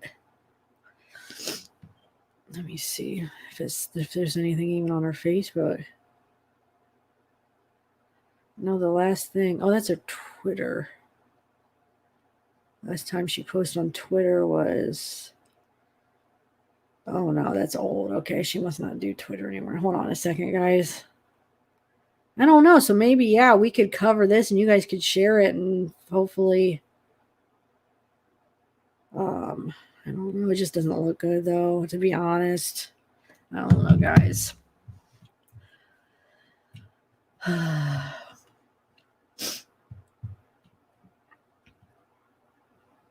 Okay, let me see what else I have here for us. Yeah, my cousin. Yep. You could help the police. Yeah, I know. Thanks, Keiko. You too. Maybe you could help me with it because you got some good detective skills. So I think I want to do, I have a couple like giveaway things for the members that I want to do.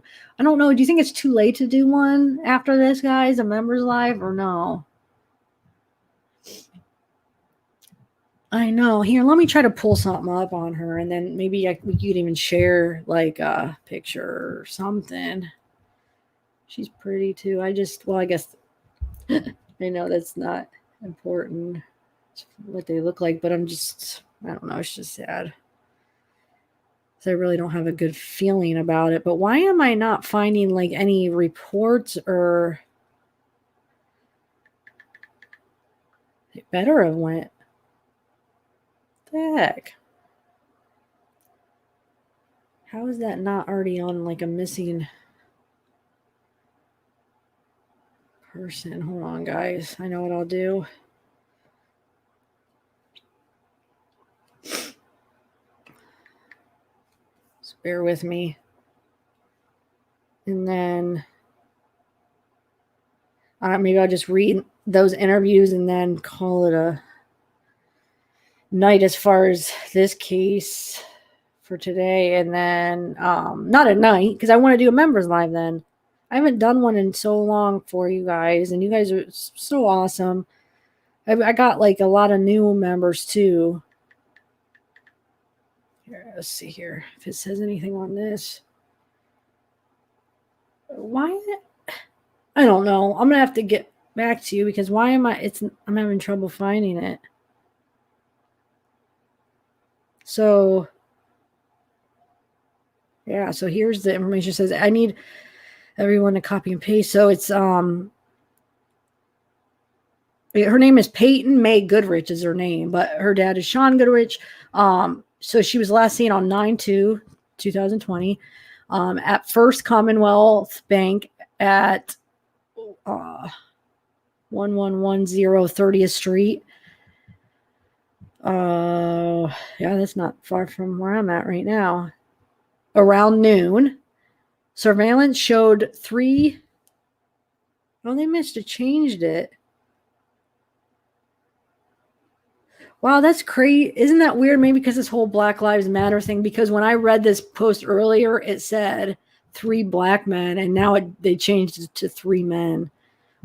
Which, no, but that's important because their race, I don't know. But anyway, so yeah, now it just says 3 men. So she's 18 years old, and she was driving a dark red Mercury Milan. And now it actually has the city in Illinois. Before it just said Illinois, I thought. But the next communication was that her phone pinged in a field in Makena, Illinois. So I'll share more stuff. I want to do some research on this, though. Wait, what case? Megan J? Are you talking about Christian Andreacchio? It was closed within 40 minutes. The chief lived in the apartment complex. He was off duty. He comes in off duty, right? He ends up getting suspended. Then he ends up getting fired because he was just like inappropriate. He was had conduct issues. He was just didn't seem like he was very good at his job or treating people. I guess he just treated, there's things that he was doing, like saying to people and making like what they say, like a hostile environment for everybody. So anyway, yeah, he comes in within 40 minutes. He says, shut it down. Let's, it's a suicide or whatever. He was off duty and they all left. And yeah, he ends up getting fired like shortly after that. Not because of that, for another issue, but yeah. So they didn't investigate, and it was Josh, Christian's brother, that lived with him, that found a bloody T-shirt behind the toilet seat. It looks like something like used it to wipe something up, or it was like shoved, like obviously something he was trying to hide it. It was like shoved behind the thing right there. I have a picture of it, but yeah. I mean, how do you miss that? And then there was a little blood splatter in the bedroom where that picture was. What else? Some. Oh, 2 knives. There was 2 knives. One looked like it had blood on it. He turned this all into the cops, and now they don't know where they're at. They didn't get listed as evidence. Nobody knows where this stuff went. So no, they didn't. Vegan tattoo, because not evidence. They don't know where it's at now. And there's proof. There's pictures, so they can't lie. I mean, Josh has those pictures of the knives and the shirt. So I don't know. No, yeah, because they ruled it a suicide, K-Clo. So he told them to shut it down. So they just was. But then they ended up trying to, because the family was trying to get an investigation going, and there's like political things going on that I'm going to get into that too, that I'm reading, that the what was his title? The Bilbo. What was his title again? But his son was actually friends with Jet Miller. He was the one that said that he never activated the warrants for Whitley and Dylan, because after the fact they tried to do an investigation and bring it back up, and they had a warrant, and then they never activated the warrants. He didn't, because he said it was like personal. I talked about it in my last video, but I didn't realize at the time that his son ended up dying of a drug overdose, actually. So, but his son was actually good friends with Jet Miller, which is Matt Miller's cousin, which was supposedly, he was there at the apartment, they said. Somebody saw him. So there's just so much stuff going on. I don't think we'll ever know for sure. But yeah, there's a thing of their warrants. I have that. Hold on a second. I have the thing for their warrants. I have that somewhere. Hold on. I could find it. I know. I think I could find it quick. Hold on a second. It's in one of these reports.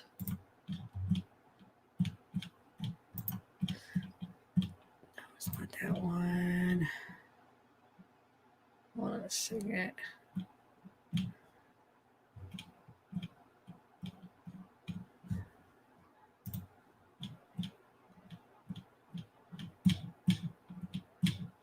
Well,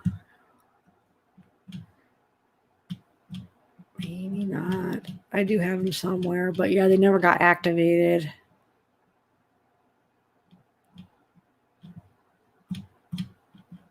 Hold on, what's that? Oh, that's where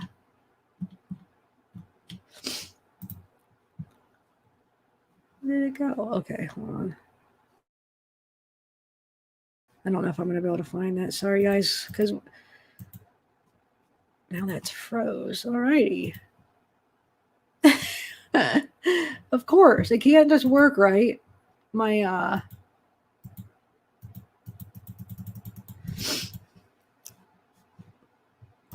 I don't know, but they're somewhere. I'll share them another time. Oh my gosh, guys. Hold on, let me just look at one more place here. Investigative report.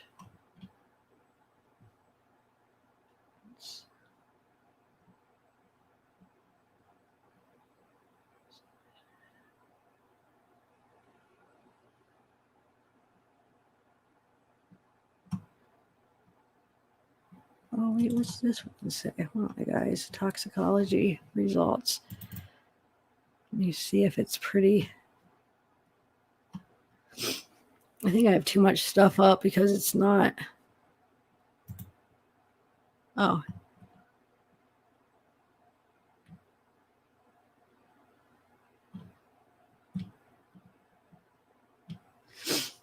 Okay, so wait, that's not.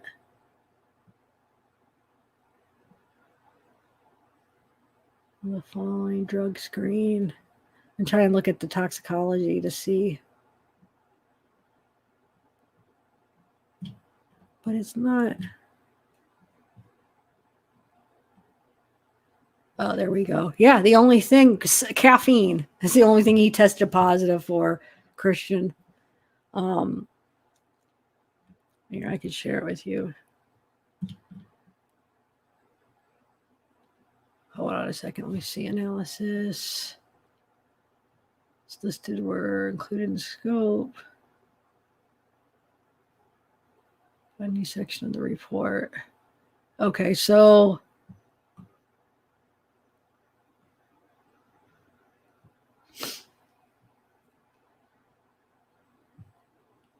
yeah, the positive findings is just here. Let me share this because why does it? I don't understand why it would even list that if. No, it's not that one. This one right here. Okay, so yeah, it says. Oh, here.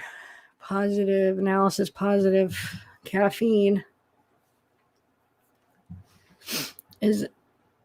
I don't know. Yeah. I mean, to have, so obviously all that stuff, all the beer bottles and stuff and whiskey and stuff laying all over. Obviously, yeah, that was, they were partying before in the apartment when both of them were gone.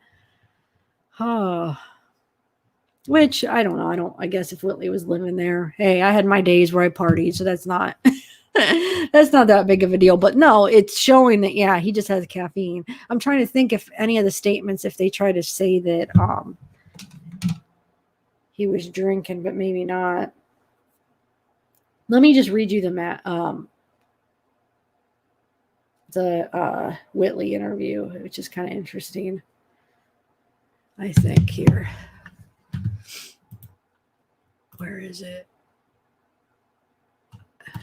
No. Oh no, that's over here. It's right no. This one. Okay.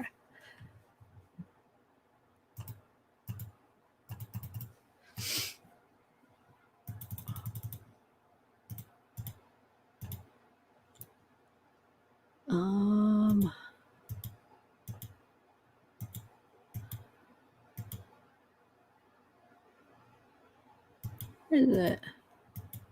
Oh, here it is. That's Dylan. And then Whitley. Should be Whitley. Yeah, okay.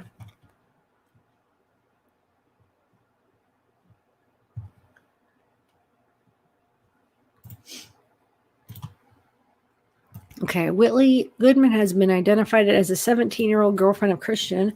On March 14th, 2014, investigator Dale Jones interviewed Goodman via telephone. She advised as follows. She is currently staying with relatives in Fairhope, Alabama. She left the Meridian area to try to put some space between herself and the death of Christian Andreacchio.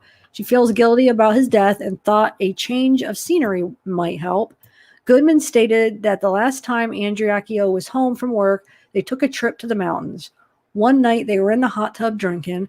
Andreacchio got drunk and started crying and talking about a recurring dream he was having. In the dream, a baby was crying about his father.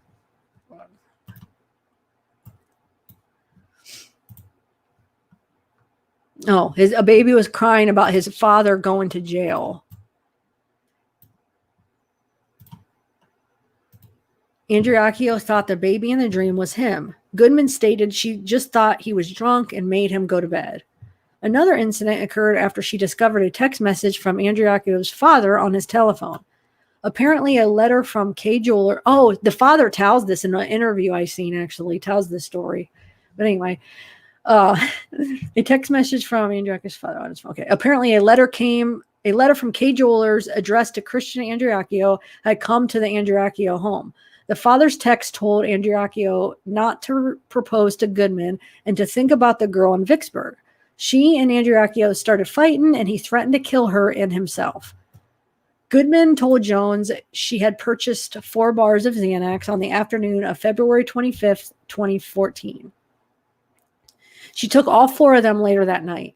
She stayed up until 6 a.m. On February 26th, she does not remember exactly how many Xanax she took, but knows the 4 she purchased the day before were gone. Let me take some water here, sorry. Well, I read that wrong. It's supposed to be, okay, she stayed up until 6 a.m. on February 26th. All right. And from, just to tell you, Xanax do make you black out. I've had my share of experimenting with them. And they'll make you black out. That's the only thing. Alcohol too. I was going to say that's the only thing that I've ever blacked out from, where like you could forget like a lot of hours. Like you totally have no recollection of them. But anyway, so she was asleep in their apartment when Christian and Dylan Swearingen showed up between 10 and 11 a.m. Wait, would that be right? I thought he got home at like 12, right? Anyway, Andreacchio said he had flooded the Mississippi River with oil before leaving with Swearingen. What? Wow.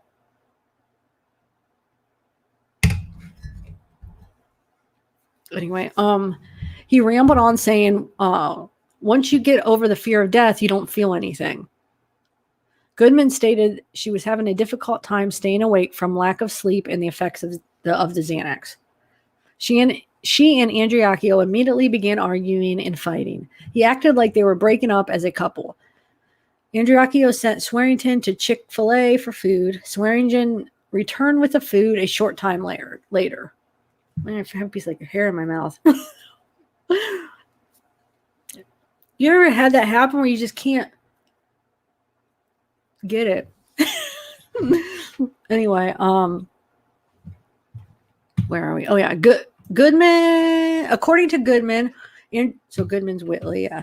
According to Goodman, Andreacchio pointed his gun to his head and said, "I can never make my mom and you happy." Andreacchio laid the gun on the table. Swearingen picked it up and hid it, but later gave it back to Andreacchio. And that's another thing. Dylan said that he took the gun, he hid it behind the curtain, but then he gave it back to him before he left. Like, wouldn't that be the time you would want to keep it hidden? Like Dylan was leaving again, so he gives the gun back to him before Dylan leaves, before he could actually be super, with him to make sure he's not going to do anything if he just threatened to do it. Well, I mean, why not wait till you get back and then you're there to give him the gun? That part doesn't make sense. So later in the afternoon, Swearingen went to Best Buy. Goodman fell asleep again. When Swearingen returned, he woke Goodman up and told her he thought Andreacchio was dead.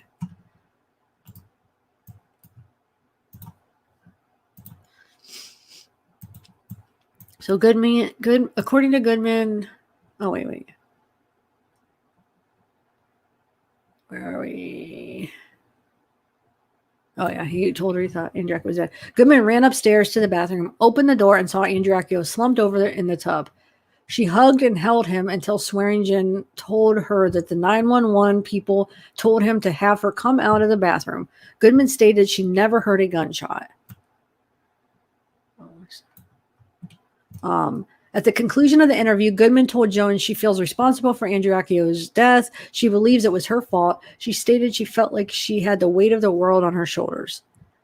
Investigators know. At the onset of his telephone conversation with Goodman, Jones identified himself, his profession, and who he was working for. She agreed to talk with Jones. About 15 minutes after their conversation concluded, Goodman called Jones back.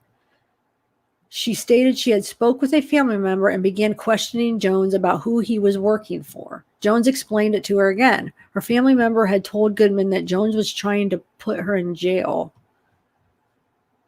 Put her in jail for Andreacchio's death. Jones explained again that he was just trying to get answers to questions Andreacchio's family still had. He invited Goodman to call him back if she had further questions and wanted to talk more. I feel like there's something I know what's going to happen. I'm going to end this and there will be something I wanted to share with you guys and I forgot. I think there's some interesting stuff in here, I feel like. Oh, that's what I wanted to go. I took some notes. I copied and pasted from this report onto this because I was going to share some with you. Okay, so the first part, that's what I was starting to read, I think.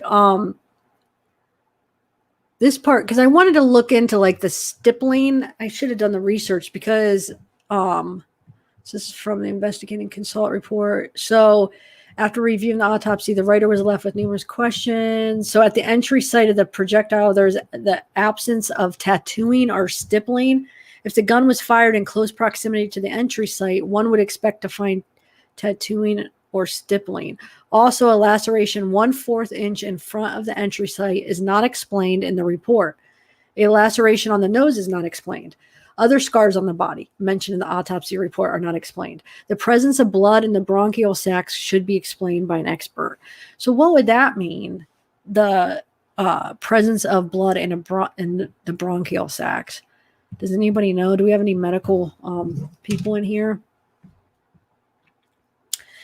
And this is, okay, this part right here, I'll just tell you, is from, it's not from like one of the reports, but I thought it was interesting. So this is just hearsay, but if you guys want to hear it about Whitley, I don't know.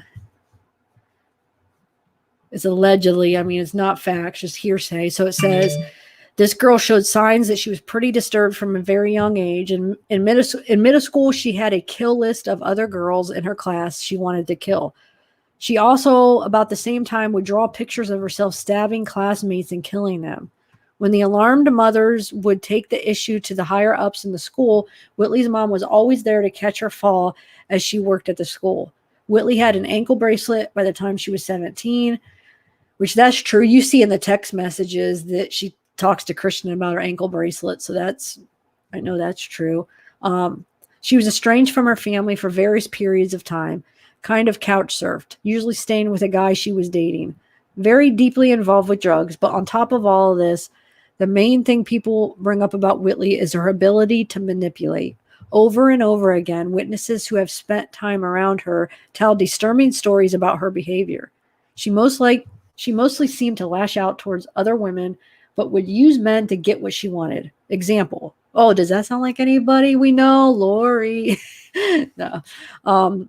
So she would sleep with, this is an example, but she would sleep with a girl's boyfriend to get back at the girl. Another example, she was telling everyone that Christian was her gravy train because he let her live with him for free and drive his BMW while he was away. He had him buying her expensive makeup. She also, on more than one occasion, when caught in a lie, would admit to a lesser defense to try to get herself out of trouble. She thinks she's real smart and gets away with a lot. Maybe she does, but she also seems to get caught a lot too. Ankle bracelets, finding Christian's phone on her the day of the crime, getting caught doing drugs, caught cheating on Christian, and then the list goes on.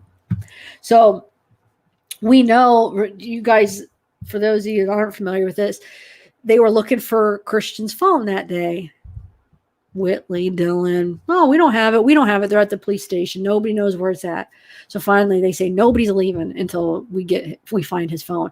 Whitley just pulls it out of her purse. She knew she had it the whole freaking time. And just, I mean, just things like that. I don't get it. Oh, so here's that information I was telling you about Hayes and Bilbio. So Bilbio Mitchell was the DA, district attorney. Remember, I couldn't think of his title. Okay, so he was the DA at the time of the murder. Hayes was his son. Hayes has since died of a drug overdose. It's important to note that every suspect in this crime was a known heavy drug user. That is the tie between all of them. I don't like that. I don't like the wording like that. I didn't write this. This was from that source I was telling you. So I don't like being look, I'm taking it personal, but I don't know if you wouldn't want to say it like that, that was their connection. Or wait, it's important that every suspect in the crime was, I don't know, whatever. But I don't want you guys to think like I'm just viewing this like this. But anyway, it says that is the tie. Yeah, that's the quote. I don't like that. That is the tie between all of them. No. But it says Jet Miller was his best friend. Anyway, so that Jet Miller, which is Matt Miller's cousin, was the district attorney's best friend. And the district attorney is the one that basically said, didn't activate those warrants and said that he couldn't. What did he say again? Hold on, let me read this. Matt and Jet Miller are cousins. Hold on a second. No, we already did that.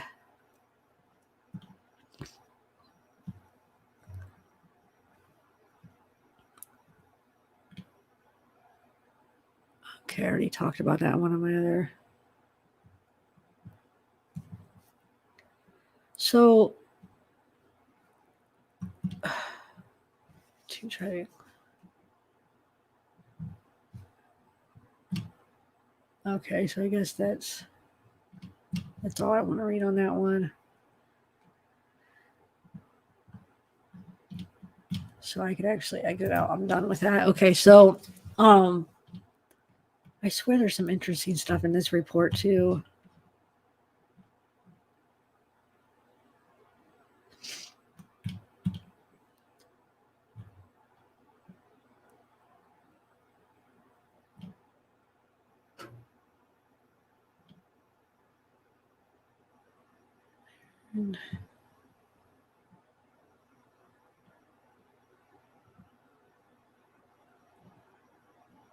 Hold on a second.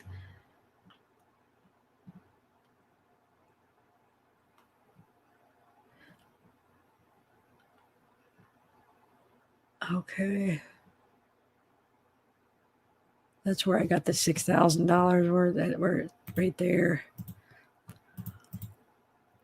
But that picture I was talking about, actually, did I show you that picture? Hold on a second. Let me show you that picture of supposedly it could be the $6,000 that, if I don't know, maybe, I don't know if he took it or not, but they bring that up about the, hold on a second. I'll find it for you and share it.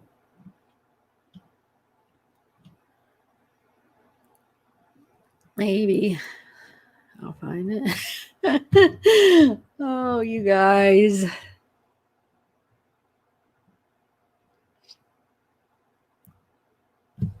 Oh no. Christian. Maybe it's in this one. I have so many files. I need to eventually get rid of some of them. I really do. I hang on to them and like I'm going to need them, and I never do. Oh, guys.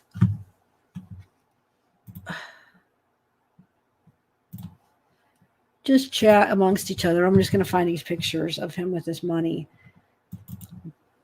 Might as well, if I'm reading about it, I might as well show you a picture, right, of what they're talking about, maybe.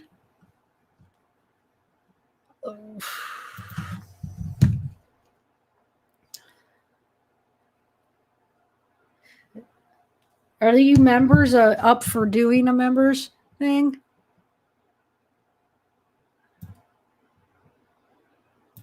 Alive in a little bit after I'm going to share a couple more pictures, and then don't worry though, I'm going to put this together in some videos though, where some of this stuff, but I want to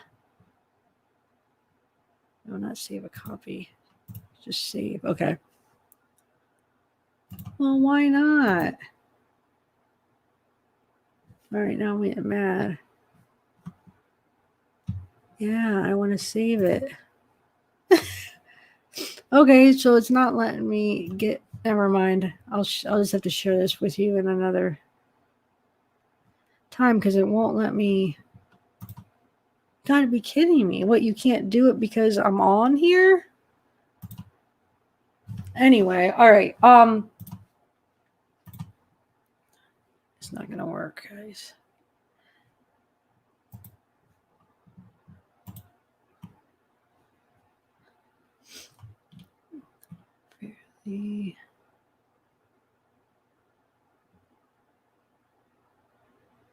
Hold on.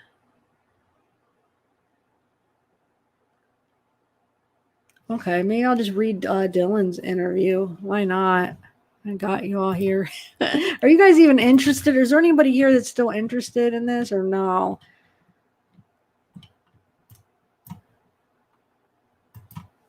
Let me see who's all in here.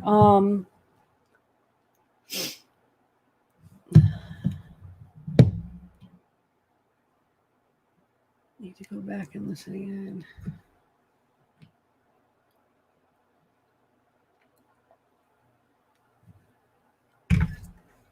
Okay, I'm gonna just read this while you guys are. Okay, let's see.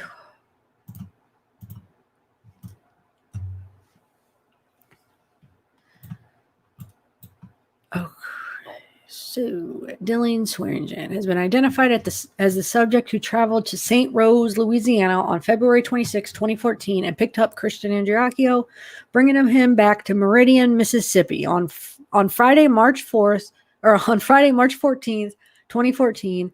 Investigator Dale Jones interviewed Swearingen at his home in the Dalewood community of Lauderdale, Mississippi. His grandfather, Dale Cornwall, was... Father Dan. Why does this do this? I wish was present during the interview. Swearingen advised as follows. He and Christian Andreacchio went to school together. They were fairly close during school. He stated they once dated the same girl. Swearingen stated that at 1:37 a.m., February 26, 2014, he received a telephone call from Andreacchio. Andreacchio stated he needed a favor and asked Swearingen to come to St. Rose. But wait, wasn't it that Dylan was calling Christian? I'll have to go back through the text because remember at some reports it said Dylan kept calling Christian talking about telling him how Whitley was riding around with another guy in his car, remember? So why is it he seeming like that Christian just like said, oh, you got to come pick me up? I don't know. Something doesn't make sense about that. But anyway. So he to pick him up. Swearingen agreed to do so, but had no money for gas. Swearingen borrowed money from his grandfather and purchased gas at the TA Travel Center in Meridian.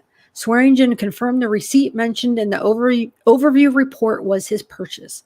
He stated he left Meridian after purchasing the gas shortly after 4 a.m. He and Andreacchio communicated several times as Swearingen traveled to St. Rose. As he got closer, Andreacchio told Swearingen that Whitley Goodman had been seeing Matt Miller while Andreacchio was off on the tugboat. But that was the whole point. That's why I'm so confused, guys. Those of you guys that know this case, wasn't that the whole reason why he decided to come home, Christian, because Dylan called him and told him about Whitley? So Andreacchio had placed a tracking program on Goodman's cell phone, and it showed her spending a lot of time at Miller's residence. Maybe it was just that, but I swear I read a few different places. Anyway, so Andreacchio was suspicious that Goodman had brought Miller to the apartment he shared with her and his brother. According to Swearingen, Andreacchio's intention was to catch Goodman and Miller at the apartment together. Okay. So maybe that really was Christian. Yeah, probably was really Christian texting Matt around, remember, what was it, like 12 something, telling him to come over, asking him to come over, because the interviewer even told Matt he thought that it was Christian trying to possibly Christian trying to get Matt over there to confront him, basically. So it sounds like, though, maybe he wanted him to go over there. So then when he got there, Matt was there, and then I don't know what he would have done, but basically caught them together, I guess.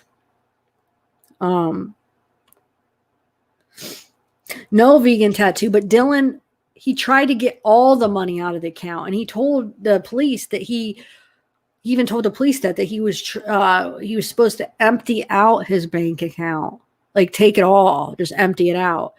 And Christian told him, yeah, empty it out and you could have it. It just, something doesn't make sense about that. And there's pictures of him at the bank.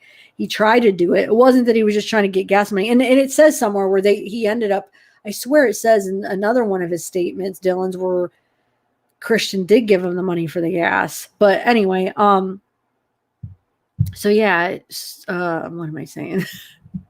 Yeah, Dylan even admitted that, yeah, he told me to empty out the bank account, but when he went to the bank and tried to do it, they wouldn't let him because he didn't have, what was it? Maybe he didn't have the PIN. He had on that sheet that Josh found in the drawer, it had all the numbers, but maybe the PIN, and it was in Whitley's handwriting. So he was missing something, and they basically said that no, he would need this number or something. So yeah, so he never got the money, but that thing, the little place where he kept the money in the Jeep, that, I think that was cleared out as far as what I've heard. So I think they got that, but yeah. Anyway, where are we? Swearingen, so he wanted to catch, according to Dylan, he wanted to catch Goodman and Miller at the apartment together. Swearingen finally met Andreacchio, who he believes was refueling the tugboat at the time. He said Andreacchio was acting normally at the time. They stopped at a racetrack convenience store to purchase more gas. Maybe that's what I was thinking of on the way home to get the gas. So yeah, maybe he still did owe him for gas, but still, I mean, he was trying to clear the whole thing out. That's just how would he, I don't understand how anybody would ever believe that, though, that, oh yeah, just go ahead and clear out my bank account. You could have it. I could see if it was like a girlfriend, but that was just like his friend and he had a girlfriend. Why would he give it to him? Anyway. While traveling back toward Meridian, Swearingen asked Andreacchio if he wanted to take him to Vicksburg. If he wanted him to take him to Vicksburg so that he could pick up his Jeep. Oh, okay. According to Swearingen, Andreacchio told him no. He wanted to go straight to Meridian. He wanted to know if Goodman was dumb enough to bring Miller to their apartment. Swearingen also stated that during the trip, Andreacchio told him he wanted to take all of his money out of his checking account so Swearingen could have it. There we go. He's even saying it to this investigator. Swearingen declined the offer. Yeah, are you kidding me?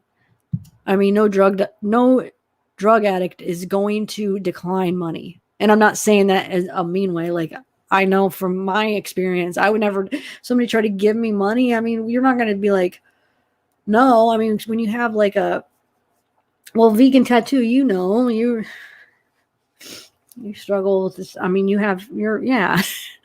But yeah, for him to decline, I mean, come on, is that believable? Like, just knowing the type of person from what people say about Dylan, like he would just be like, no. But then what made him change his mind when he did go to the bank, right? Anyway, sorry, I keep rambling off. See, at least when I do recorded videos, I could cut out this stuff, some of my thoughts. Okay, let's see. Swearingen stated that they arrived at Andreacchio's apartment in Meridian between 11:30 and 11:45 a.m. Oh, so it was 11:30. So that timeline was a little bit off then. No, I think it said 12. So yeah, it was just, so see, now that I see this, it's making me believe more that the time of death was 12:30. I don't know, guys. The witness, I would like to talk to that witness, the witnesses, like neighbors that heard the gunshot. Like, was there more than one gunshot? What time was it? Are you sure that it was at 12:30? Because that one investigator, that report said that they said 12:30. Like, how sure are you? Could you be mistaken? Because somebody would have had to heard the gunshot, right? there's a little apartments. What they say, 800 square foot apartments, or I forget. I think that was the size. But I mean, you're going to hear a gunshot in the middle of the day. I mean, anytime. I don't know what the middle of the day has anything to do with. I don't know why I said that, but somebody heard that. I mean, there's probably a bunch of people home if there's a complex. So 12:30 or 3:45, that's, yeah.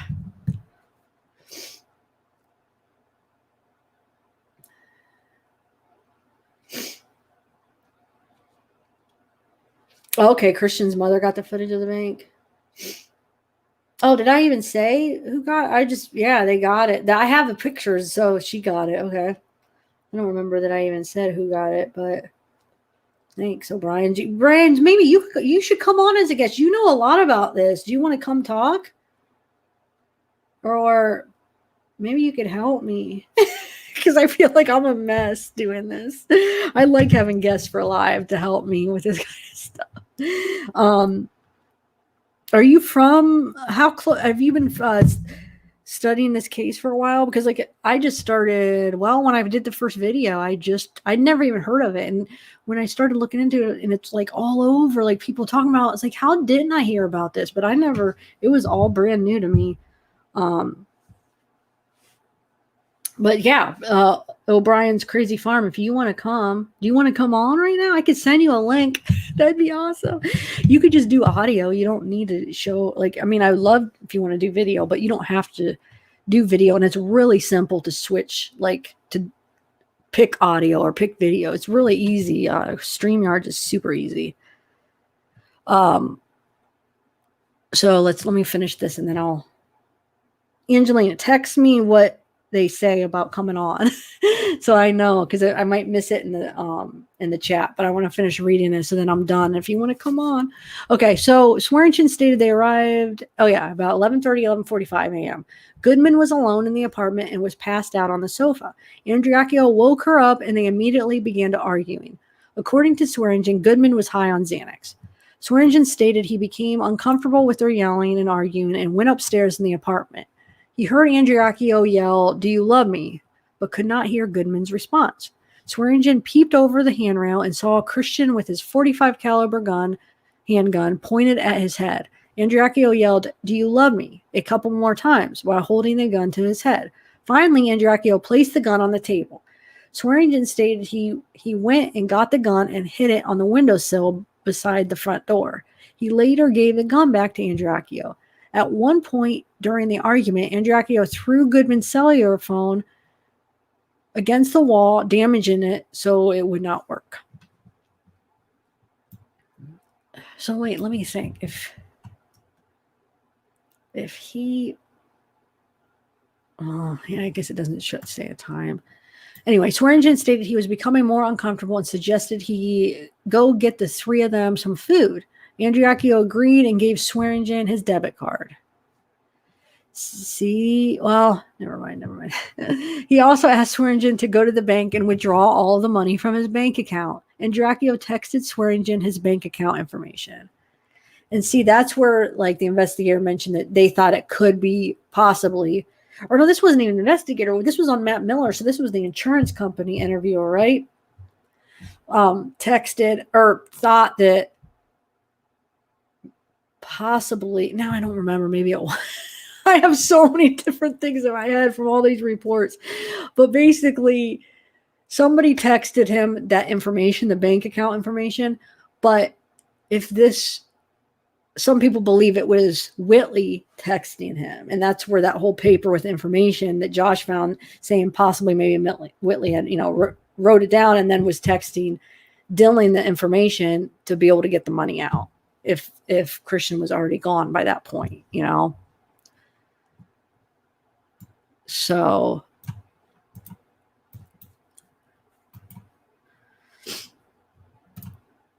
all right. Swearingen departed and stopped at the bank. They would not release any money from Andreacchio's account to Swearingen.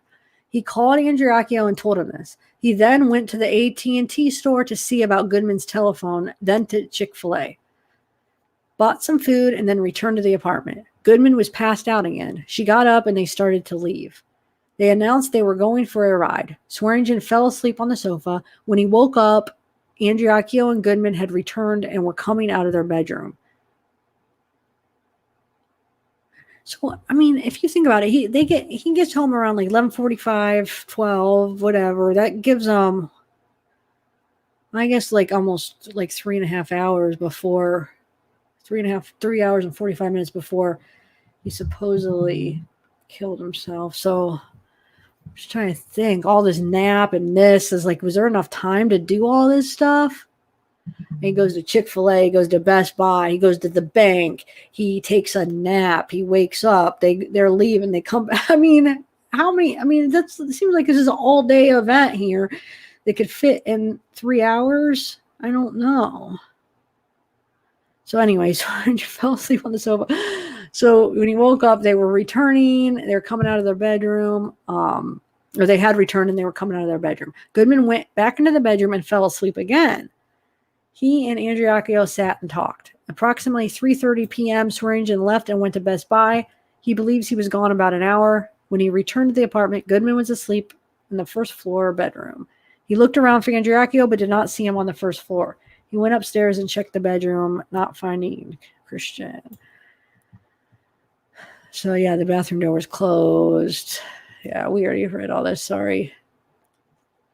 Swearingen yelled for Goodman as he started down the stairs. She immediately got out of bed and ran to the upstairs bathroom. She started screaming for Christian to wake up and began hugging his body. So basically, yeah, he's saying he opened the door, yeah, and then Goodman ran up after he yelled for her. Okay. Hold on a second.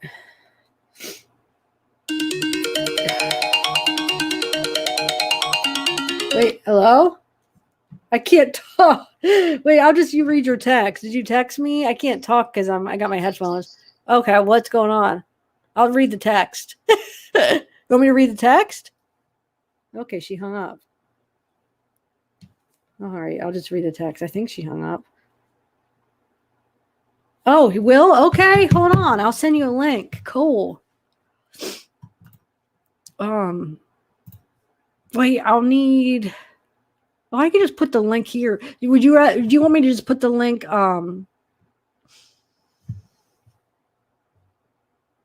Wait, what are you guys talking about? Delphi? You said bridge guy?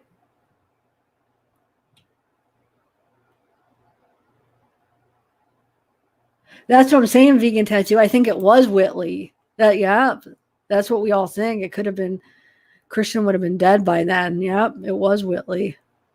I mean, I think it was Whitley texting her. I guess I should say it was. I'm thinking that's some people think, I should say. That's a theory that it could have been her.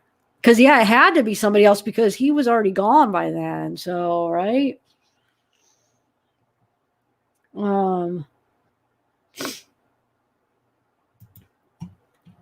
So, wait, do you want me to send it? That's what I was trying to ask. Look how easy I get sidetracked. Do you want me to put the link on an email, O'Brien's family? Am I saying that right? Farm. It's not. Or do you want me to put it here? Because I don't know if I have your email. You could give me your email or the O'Brien's Crazy Farm. The only thing about putting it here is sometimes I'm afraid, like, what if there is some kind of troll or something and they get that link and then I don't know when I'm accepting it, like who you, like if that's you, because I never met you before, so I wouldn't know. Do you have an email? Hold on, let me see. What are you saying? Ryan's off.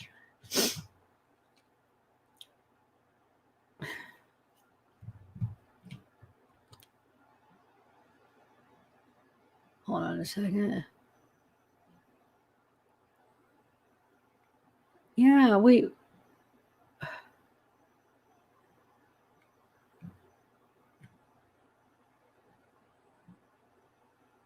Oh, screw it. I'll just send it here. Okay, I'm going to put the link here. I think it'll be all right, right? It's just one thing that like one of the recommendations to not share it like that. But I don't know. I mean, really, what would it do? What do you guys think? I think this case can get. You're the one that told me, oh, Brian's crazy. Yeah, okay, hold on. I couldn't remember who warned me, but it was you that warned me. Okay. Let me find you real quick. Is it the same name, though, as this, though, in your email? Let me see if I could just type in. What does it begin with? Because I'll start typing it. Well, let me see if I start typing it. Because I do it right from here. But if not, I'll just go back in it separately and look. But maybe I'll be able to find it if I, let's see. If it's anything near what you're, no, I guess it's not, huh? I'll have to go in and find it. Hold on. All right, let me see. Well, just bear with me, guys. I'll go find the email. So we'll have a guest. I love having guests, guys. It makes me less nervous, I feel like. I don't know. Not that I'm nervous to talk to you guys. I explained it before why I just feel like I want to, like sometimes like I'm not able to explain stuff the way I want to, or I forget stuff, or okay, hold on.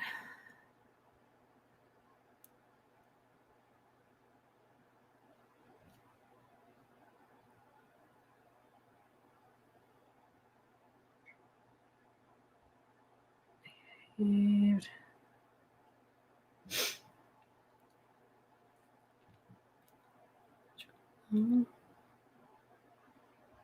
that it?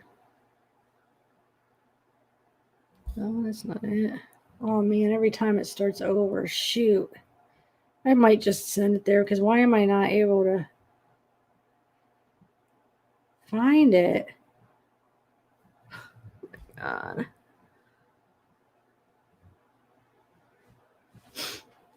Where is it?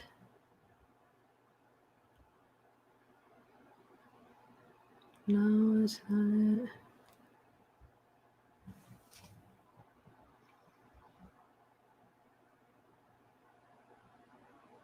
Oh, wait, is this it? Hold on a second. This might be it. Yeah, here it is. I found you. Okay, cool. Thanks. I'm going to send it to you now. Just have to copy it.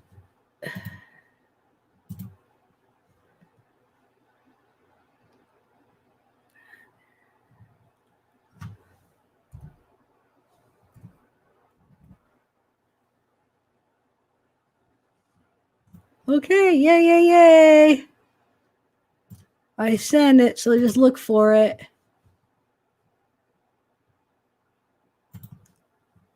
Got an Australian. I love Australian accents. I really do. Hopefully I'll be able to understand you good. Okay, so while you're getting that ready, I want to see what else I was going to talk about here.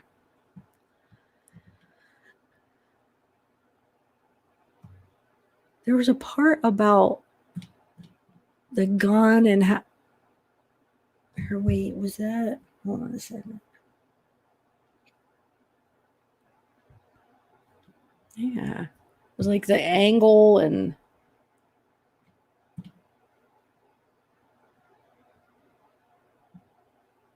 Who's like having an affair? Hold on, let me see if there's any. Wait, Ethan. I could have even played that a couple interviews. I still have a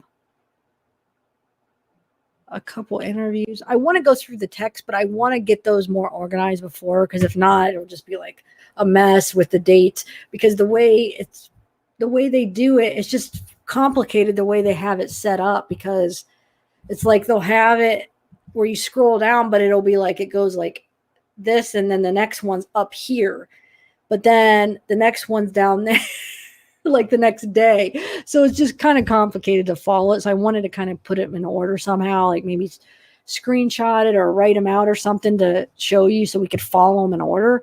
But those are kind of interesting. And it, you do see Christian talking about, taking his life and stuff. So he did. I mean, he did threaten it in the past. And just, I mean, you kind of see him talking to his brother. You see him talking to his mom, texting, talking about his mom.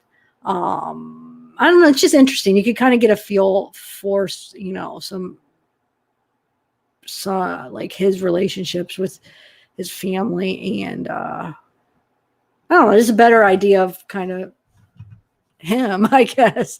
But like I said, I'm not going to do that now because it's too hard to follow the way they have it set up. I want to organize it for you. But yeah, I'll put that in a video. So that'll be interesting. I think you guys that are into this case would be interested to read some of that. Did I read that? Oh yeah, that part. Hold on. That's that. Oh yeah, I finished that one.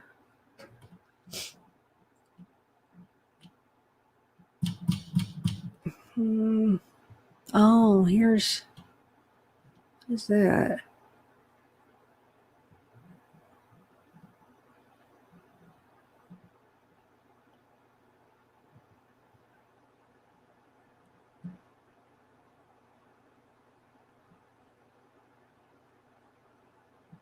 Oh wow, I didn't even show you these splatter. It almost looks like a blood splatter on the table. The nights or where is that? The edge of the vanity were multiple unknown stains.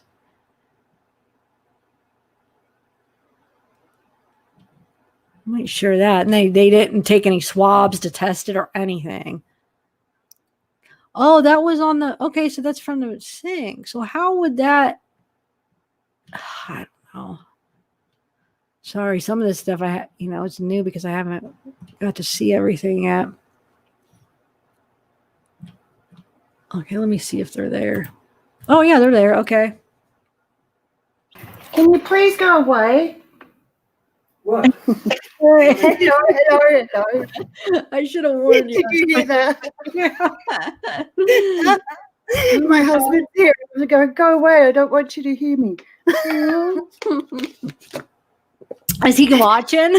I'm trying to get him out of the house. Oh. I'm nervous. Are you? Well, it's natural to be nervous. I would probably be nervous too, but it'll be all right. So I was trying to find the email that I sent you, and I couldn't. I went, oh, I could never do a live show. Oh, I bet you could though. Have you? So have you've been following this case for a while, or when did you look into this case first? Probably about 18 months ago. Started sort of following it along. First when it was on Crime Watch, I think. And, I'm just someone that'll just like the answers. I, see both sides of it, but it gets really heated. It's pretty nasty in Mississippi. That it's either for or against. And, yeah, so be careful. I know, it's making me nervous, those comments.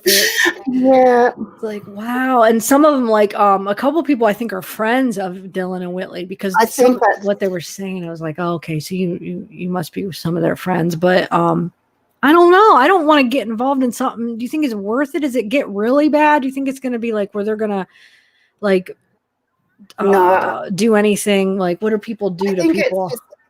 It's a lot of nastiness online. Man. Probably if you lived in Meridian, maybe you would think twice. But, it's just, when you follow the forums and, yeah, it does, it just get heated. It's a hard one because it all comes down to the law enforcement didn't do the right thing at the start. Yeah. Had it been investigated properly at the start, we wouldn't be sitting here now, would we? No. One way or the other. And I do feel for the family because I think they're just trying to get the answer.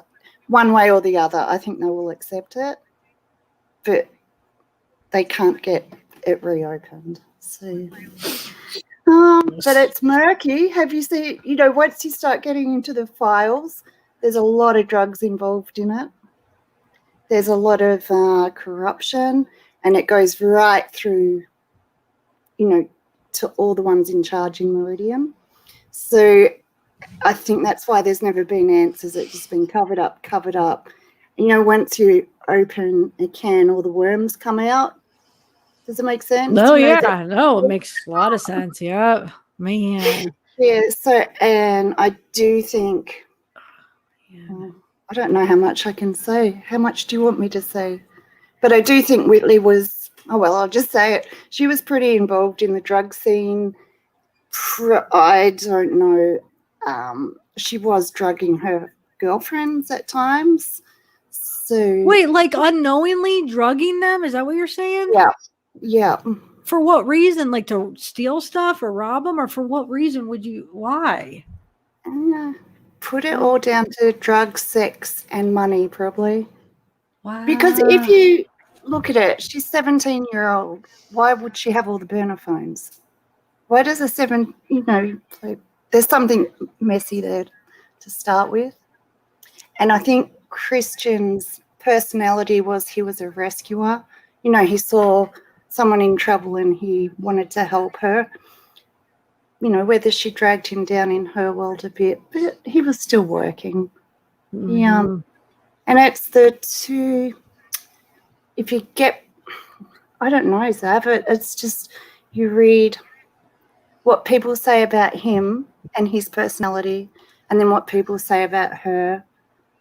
And, I don't know. I'm talking too much, aren't I? No, that's why I wanted you to come on. I want you to talk because I want your input. Shut up, Kate. No, not at all. I need help because I've only been like a month, or I don't even know, just a couple weeks. I still have so much to learn about it, and so it drags you down into I don't know.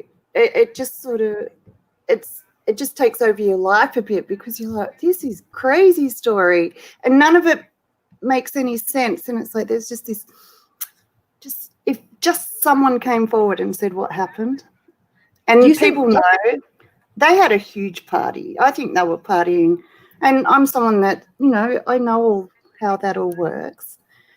But whether it was there in some of the files, you'll find there's talk of that Dylan, some of them had approached Christian about a drug deal. Yes, I saw that one of them. Yes, and he said no. That was another thing I wanted to find. Like all these points, I wish I would have saved all these interesting points so I could have shared them. Yes, they came with him for a drug, like they wanted to do this deal, and he said no, and that was okay. Yeah, he said no way, and then so whether they all thought, oh, Christian's got the money, so whether they just tried to rob him, say of the 7,000, or and then it just all went wrong, whether they didn't expect him to come back and he was probably fired up and, they probably did have a fight. But and I do think it's a group of them involved. It's not just, you know how those circles work at that age. And they were all into the rap. There's a lot on the old Twitters when he died. I'll send them through to you. Yeah. It's a lot of rap lyrics, but there's one in particular that's about it was Jet Miller's girlfriend, and the night Christian died, it was I can't remember it off the top of my head, but she was really upset, and she's a gangster, but it was about drugs and being shot in the back of the head, and it's sad. It's just sad because you just look at this group, and most of them are beautiful looking kids. Drugs just ruined them. Some have got out of it. Some haven't. Do you think Matt was involved in this at all or no? Nothing to do with it. You shush. And you would get comments from the Peanut. That's actually my husband's name. And he just said, no, I had nothing to do. I figured that's the, yeah. Oh, that's funny. He was really involved in the drug scene. and that whole, the whole culture of guns and gangster. Yeah. Matt wanted to be a rapper. I saw he does have some rap, but have you seen his art that he's been doing lately? He's a really good artist. Fantastic, isn't it? Yeah, it's really good. So I admire him that he's gone on and made something of himself. I hope he wasn't involved in it. I really do. I don't feel like he was. I really don't. I just feel like he didn't come across like in his interview. He just feel like he was so open and was wanting to help as any way he could. And like, he's not refusing interviews. He's just, like, he has nothing to hide. Like, I really don't think he is, but I know there are some people that do. So, but did you hear that rumor that Jet Miller was there though, that somebody saw him? Yeah. There? Okay. He heard that too. Jet's a different kettle of fish than Matt. So they're cousins, Matt and Jet. Jet, Matt's gone on with his life. Jet hasn't. Jet's got, he's pulled a gun. Oh, he bashed his girlfriend and pulled a gun when someone's gone to help the girlfriend. So he was best friends with the DA's son. Yeah, yeah. So that's why they say it was shut down so quickly. So and those two were really involved in the drug scene and selling drugs. He died. The DA's son died of a drug overdose. I saw. Wow. But I think he was. From what I found, with his name was Hayes. He was quite a sweetheart. He went into rehab and was trying to get it back together. And so that's I said it's sad. They're all young lives, aren't they? That So with Matt, going back to Matt, I think they might have just tried to set him up. I think Whitley might have used him. Yeah, that's what I'm thinking. Yeah. Yeah, I think she was quite capable of it.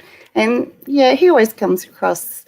The Andreacchio family say he had nothing to do with it. So.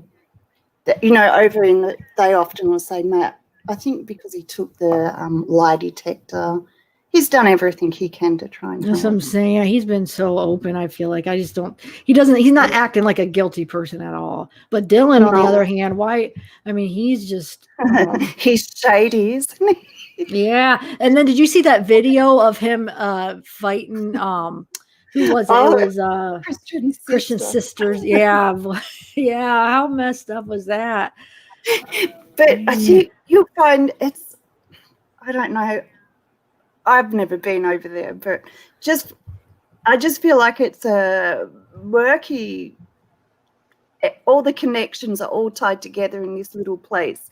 So, how do I describe it? So that's why they said about the drugs. So they are really all connected because of that. Okay, so it's just like a really small town. That's right. So that's why it was worded like that. I feel like I just realized that. So everyone knows everyone. So as you look into it, someone will be someone's cousin, and then someone's cousin, someone's mother. And I think Jet Miller's grandmother was sleeping with Christian's grandmother. Oh my gosh. So do you think a lot of these people that are like all over on these comments that are being mean, are they a lot of people from the town then? You think probably, huh? I think so. I think that they all tie in. And there's been some awful comments. And it makes me sad because I think Christian's mum's not a stupid woman. She's a nurse practitioner. She just wants to know what happened, and it's like, just someone tell her. Yeah. If you could just clear the murkiness out of it and just say, and it's hard because you have the suicide texts. And I know. That through me, because that all came up on a podcast, and I was all, no way did he kill himself. And then when the episode they came out, I was shattered. I was like, oh, maybe he did. And it changed. You had to really look at it. Maybe he did. Yeah. I know. It's like I said, even if for some reason, if he did, there was something going on, then they took advantage of that situation and were doing something. They were going to rob him or tried. Well, they somebody stole that money, obviously, I think. But I mean, either way, there's something going. They did something. You know, they waited. If let's say he did kill himself, then they waited hours to just try to clean out his bank account.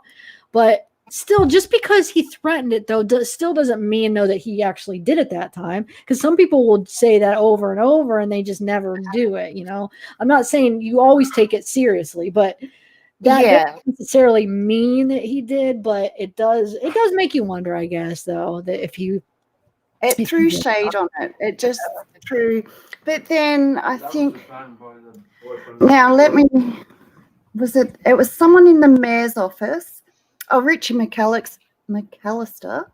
I think the Andreacchios have a lawsuit with him, but he was known to have a thing that could change emails. He could change.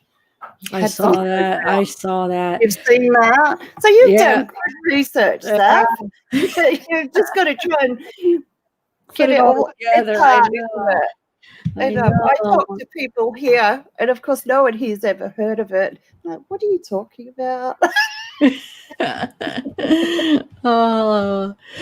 do you think though, like, okay, because there was more than one conversation though that he was talking about suicide. I feel like I have to go back through it.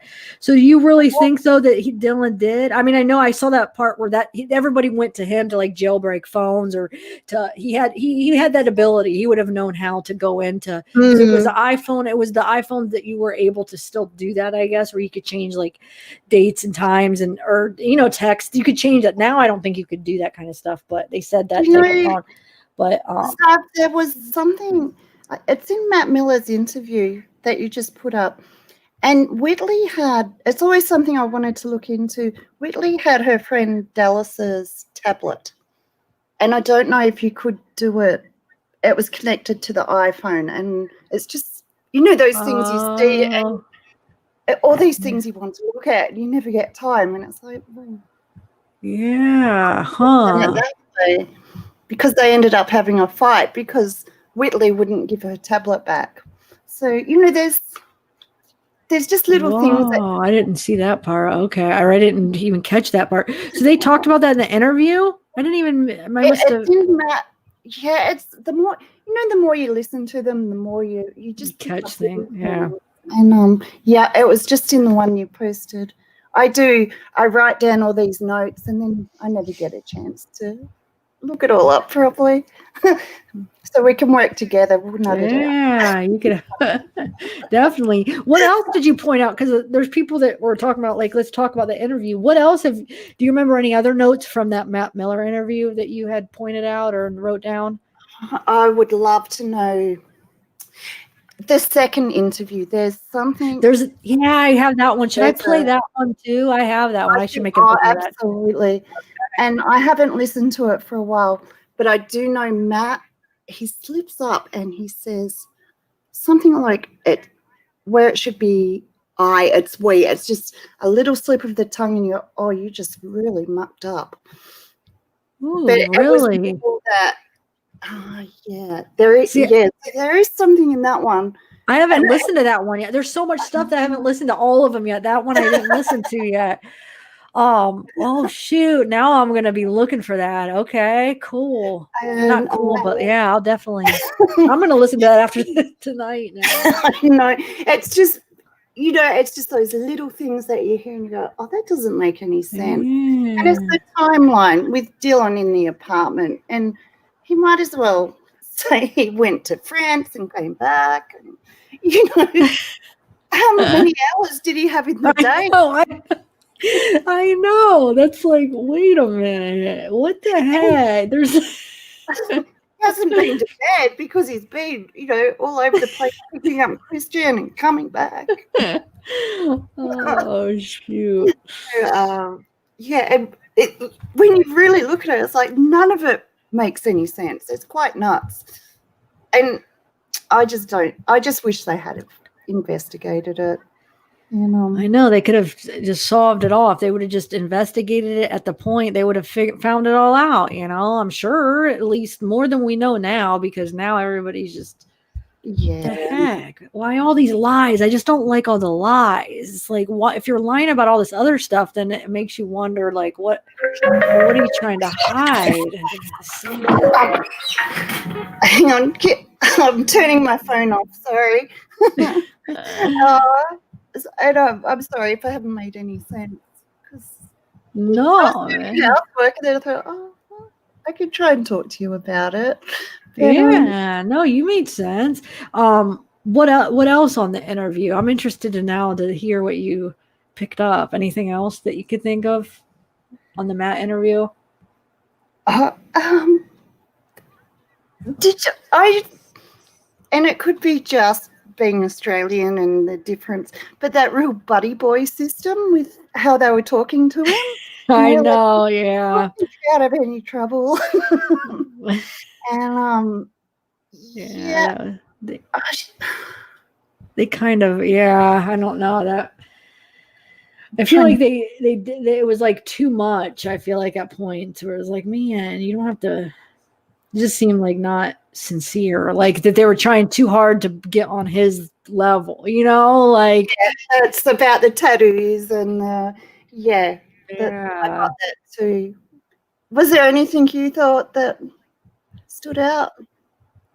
Well, okay, so when they asked him about if Whitley shot the guns, he wasn't like 100% sure. He said, I don't remember. I don't think she did. But then when you hear interviews after, he's so sure that she didn't.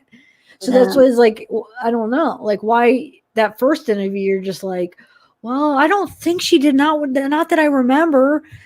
And then, yeah, then you see like his, what was the one interview I saw from, what is that? They knocked on his door and he refused, and then he ended up Crime Watch. Yeah. Okay. But he was pretty sure then that she didn't shoot him. And why did Jet Miller say she did? And then he even said in that interview, yeah, I called my cousin up. He was talking about Jet, right? And I asked him, see, that's another thing that didn't make sense. Jet said that she did shoot him, but when he said in that interview that he had called him up and said, Willie didn't shoot him, did she? And he said, the Jet said no. So then why did Jet tell that in the interview that she did? So that's something weird that kind of stuck out in my head. But that's about it. I mean, just. I don't think the gun they found was the one that shot him. You don't? Do you think it was the one that they took out of his Jeep, or what do you think? Or if you look at, you know how you can look through all the social media, they all had guns. They all had them. Okay. So, and there's also the bit where Whitley says her and Christian went for a drive to Bonita. Yeah. And that, I always feel like that's a bit of an alibi. I feel like they might have got rid of something. You know, so if anyone saw the, you know, that's just my thought. Oh, yeah. You get it. It's like, that doesn't make any sense. He's come home to kick you out. They're not going to go driving about looking at the countryside, I think. And Bonita backs onto Jet Miller's property. So it's just, you know, there's all. Oh, shoot. So, yeah. Wow. That's interesting. That's a good way to think. I mean, you got to think that way. They're trying to. There's a reason they say certain things. You know, they don't say it by accident when they're trying to, when stuff like this. You know, so there's a reason that they said that they went there, and why did they go there? That doesn't make sense. Yeah, they're fighting. Why would her and Christian? Let's just go for a drive. Like that. That is kind of weird. I think he did come home, and he was angry. She wasn't supposed to be driving his BMW. This is only personal opinion. Totally could be completely off track. I think gun night, they actually went to where his Jeep was parked. I think it was at St. Rose, and they took this. And I think Christian might have got off the boat because he knew someone had been at his Jeep. It's just, you know, and so that's why the gun nights. They probably were shooting guns because they probably got his gun and the money. Just a thought. Yeah. Wow. So you have some good theories here. Wow. I didn't even think about that either. So maybe, yeah, because we don't know. We can't ask Christian now. Like, well, why did he get off the boat? All we know is what he lied. He obviously lied to his captain or whatever. But, Yeah. So that means, that would that mean that you think that Matt was a part of the killing of him then, or or was he just maybe like gonna take his money? Because you're saying gun night was There's a big difference between taking, money and to killing someone. Matt might have been at work. Who knows? It's hard. And there was a lot of meth in there. The drugs they were involved in. They could have been up for 2 nights, and they probably have no idea who shot guns because they probably. Sorry, but they probably don't remember. It's it's probably all very. So yeah. Anyway, they're my things for you to think about. Yeah, you gave me a lot to think about because I wasn't even thinking about both of those things you just mentioned. Huh. But I really like how you've gone into it. Well, until I opened my big blubber mouth. But you've done it in a good way to just go through the files and just make it without, getting involved in all the politics of it. I'm trying to, but I just feel like I'm going to keep getting attacked by these people, and I don't know. I just don't want to. If it's going to upset you, don't do it. Because I know that they have that lawsuit out on those podcasts. They're suing those podcasts, but it's like, I don't know. I didn't listen to those podcasts. Were they like, why was it? How did they go about it? Did they go about it where they were just I thought accusing them or what? What's that? Culpable. I loved Culpable. I just as a story, as a podcast, it was beautifully done. It was one-sided. It was Christian's story, and it was from told from his family and loved one's side. Oh, okay. And I know they're not too worried. The family's not worried about the lawsuits because at least they can get them into court. They'll have to make depositions, and that's where they might finally get the answers. Oh, so, okay. I hope I'm right saying that. I hope too. So, what about that? And then that other boat, okay, yeah, I remember there's 2 of them. Okay. Yeah, they've probably gone pretty hard at Whitley. I suppose for anyone, if you get private detectives showing up at your work, and we'll see where it goes. It's just though, like, it's hard to not cover this case and not kind of point out some of the things like that Whitley relies and stuff, because you have to point it out, right? I'm going to try to be objective as possible, but like, it does not look good for Whitley and Dylan. I mean, that's just the facts. So how do you tell this story without making them look bad? Because there was some bad stuff. Look bad. I don't know how to do it. I'm going to try my best, but I don't know. I'm not liking the response. I'm already getting, I only did 2 videos and I'm already having to warn people that I'm going to have to block them. I never have to block anybody, but they're attacking my normal viewers. I can pretty well tell you who they were too. I can tell by the wording. I'm like, I know who this one is. And they're just protective, but you don't, maybe put it on the back burner till you see how the lawsuits pan out. Work on it in the background. Yeah, maybe.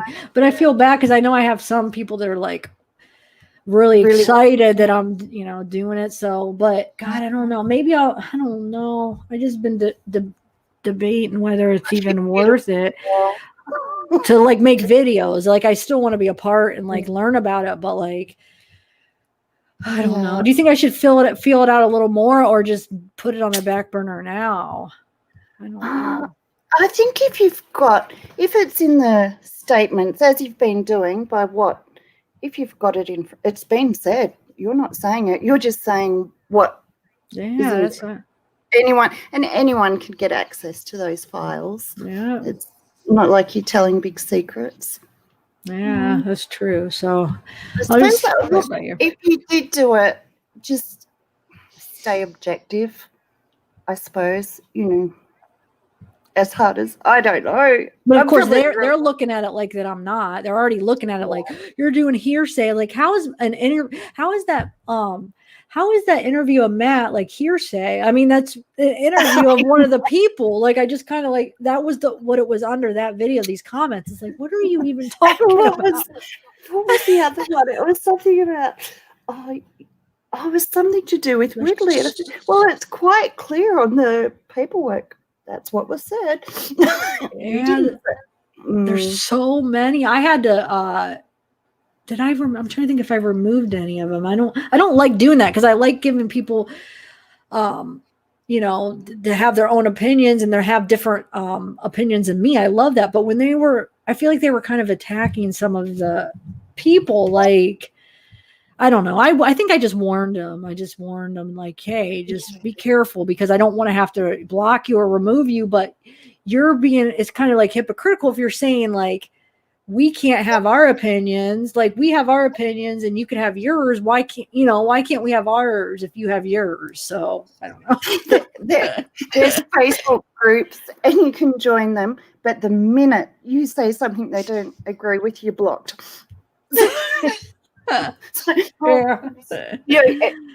say it's here for to discuss, and you just say one thing. It's like, nope, you're out.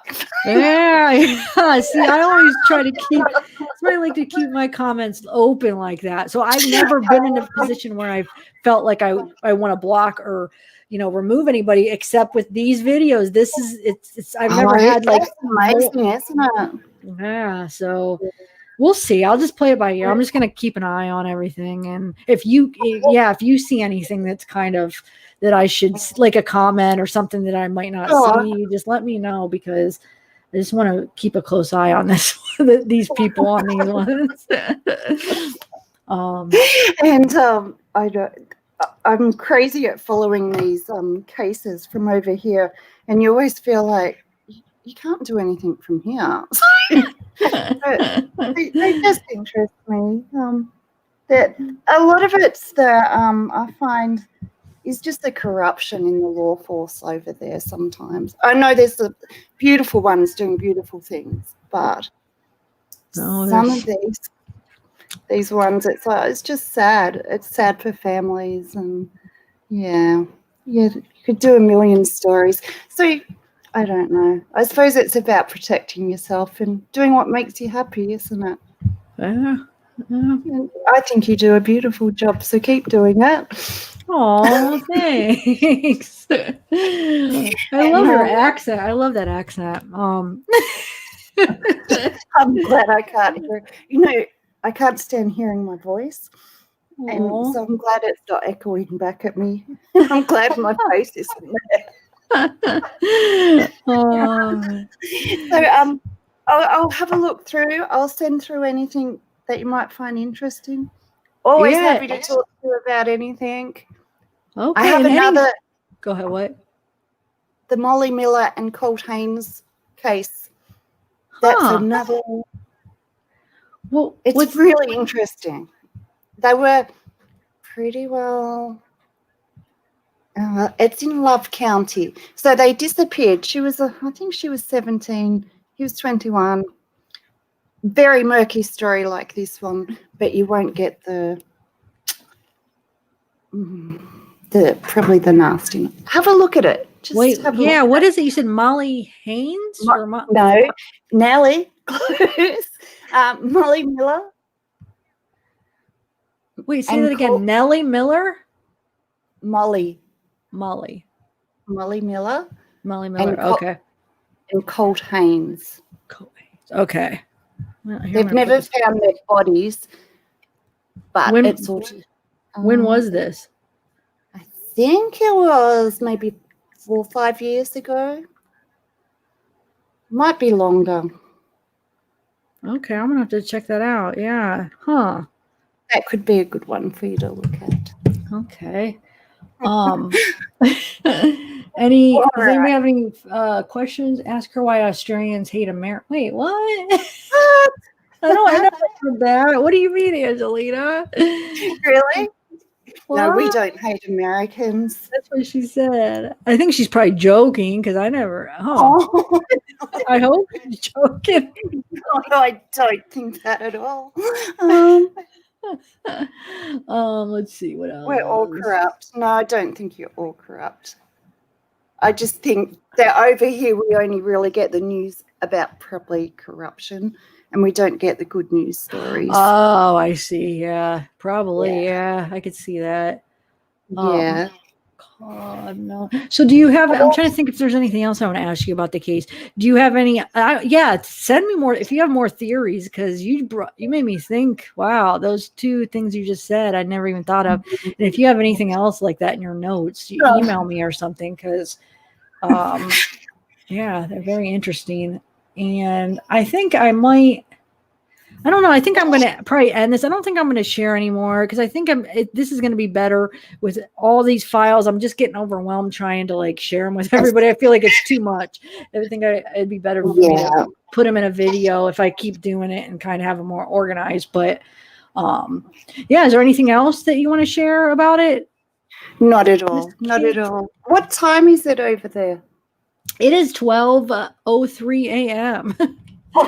Wow, I didn't realize it was that time. What time is it there? 2:00 in the afternoon.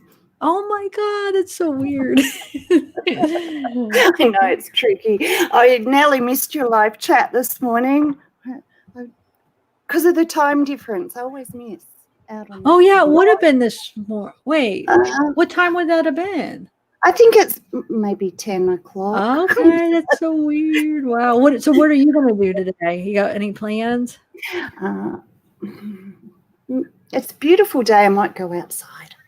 Oh, Get away from the computer for 5 minutes. Yeah, you should. All right. Well, you better come on. You know what? You have to come on again, maybe. I'd love to, Sav. Okay. And always happy to help you in any way. Yeah, thank you. Thanks for coming on, and all right, yeah, we'll chat again. All Thanks right, good night. much. Bye, Zach. All right, bye.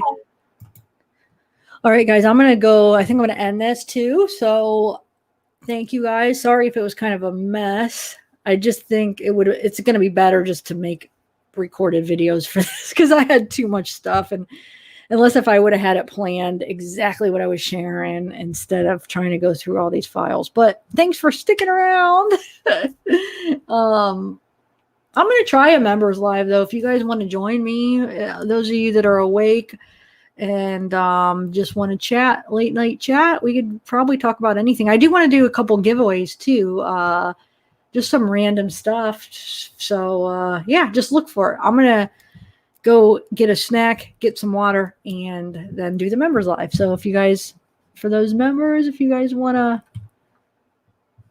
come join me, come join me. All right, guys. Yeah, I'm going to go. Hold on a second. Let me get this off the screen. No, hold on a second. Get that. Wait, if you want to, wait. No, I don't want to do that. Okay, so I got that. All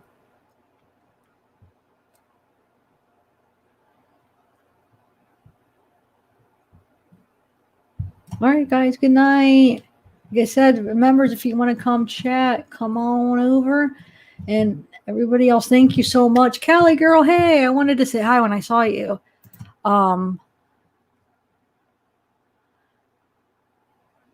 Maybe Tuesday. Remember when I started that? I forgot I skipped last week. But last week was busy because that's when I was changing my room, rearranging it, getting the old bed out, new bed in, and just figuring all that stuff out. So, but remember I was going to do maybe once a week during the day and go through those documents, the valid documents. Probably Tuesdays as well, at least this week, I think I'm going to do it Tuesday. So would you guys be interested just to continue to go through some more of those Lori Vallow, Joseph Ryan documents? Vincina, hey, like Tuesday, like lunchtime. Would you guys be interested? I'll just continue reading through some of them. I don't know. I'm gonna try it. So yeah, look for that. And then Weird Mom, what's up? We have to do that. I know we still have to do the our little collab. We just have to pick a day and do it, you know, because if we I'm the type, I'm so bad if I'm just like, yeah, we'll do it. But if we just have a day, then it'll be that day. All right, members, come on over for a members live. Remember, it's shared in the community post.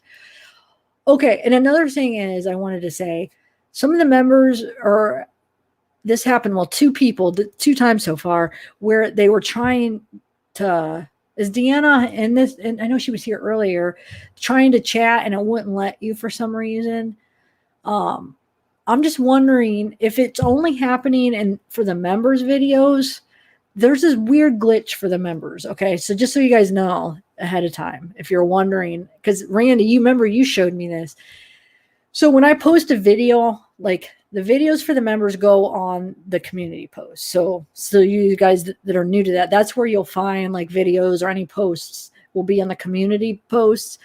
But when you click on, like, let's say you just see the video or if it's a picture or video, and then you go to it, but you don't click on it, and then you just go in the comments and comment, that'll be in a certain area. But then if you actually click on it, like let's say you're watching the video or you click on the picture and then you comment, it's in a different comment section. It's so weird, depending on if you click on it or if you just do it right from the community post. The comments are in 2 separate areas. So just so you know that, I don't know if that's what's going on. But I know it's weird. I was like, where did these comments go? And then Randy, weren't you the one you were like, no, if you click on it, or maybe it was the opposite. You were looking for it and I figured it out, but somehow we had that conversation. So yeah, don't know why it's like that. It's so weird. So it's like you go back and if you think your comment's gone, but it depends if you clicked on it or not. But all right, guys. So yeah, I'll be posting that in the community post in a couple minutes. So we'll just have a late night chat and I don't know what the topic will be. Oh, we'll do some giveaways. Randy's gonna come. Randy, you're gonna come, right? You're still here. Yeah, you're gonna come. We're gonna have Randy as a guest. I hope it's not too late. I think he said he's got a fire going outside, so hopefully you'll do a video. I mean, show us the fire. But yeah, all right. I'll see you guys soon. And those of you that don't come, I don't talk to you tonight. Tuesday, lunchtime, like around maybe, let me think, maybe 11, 12. I don't know. We'll continue reading those Vallow documents. All right, guys. Bye. Good night.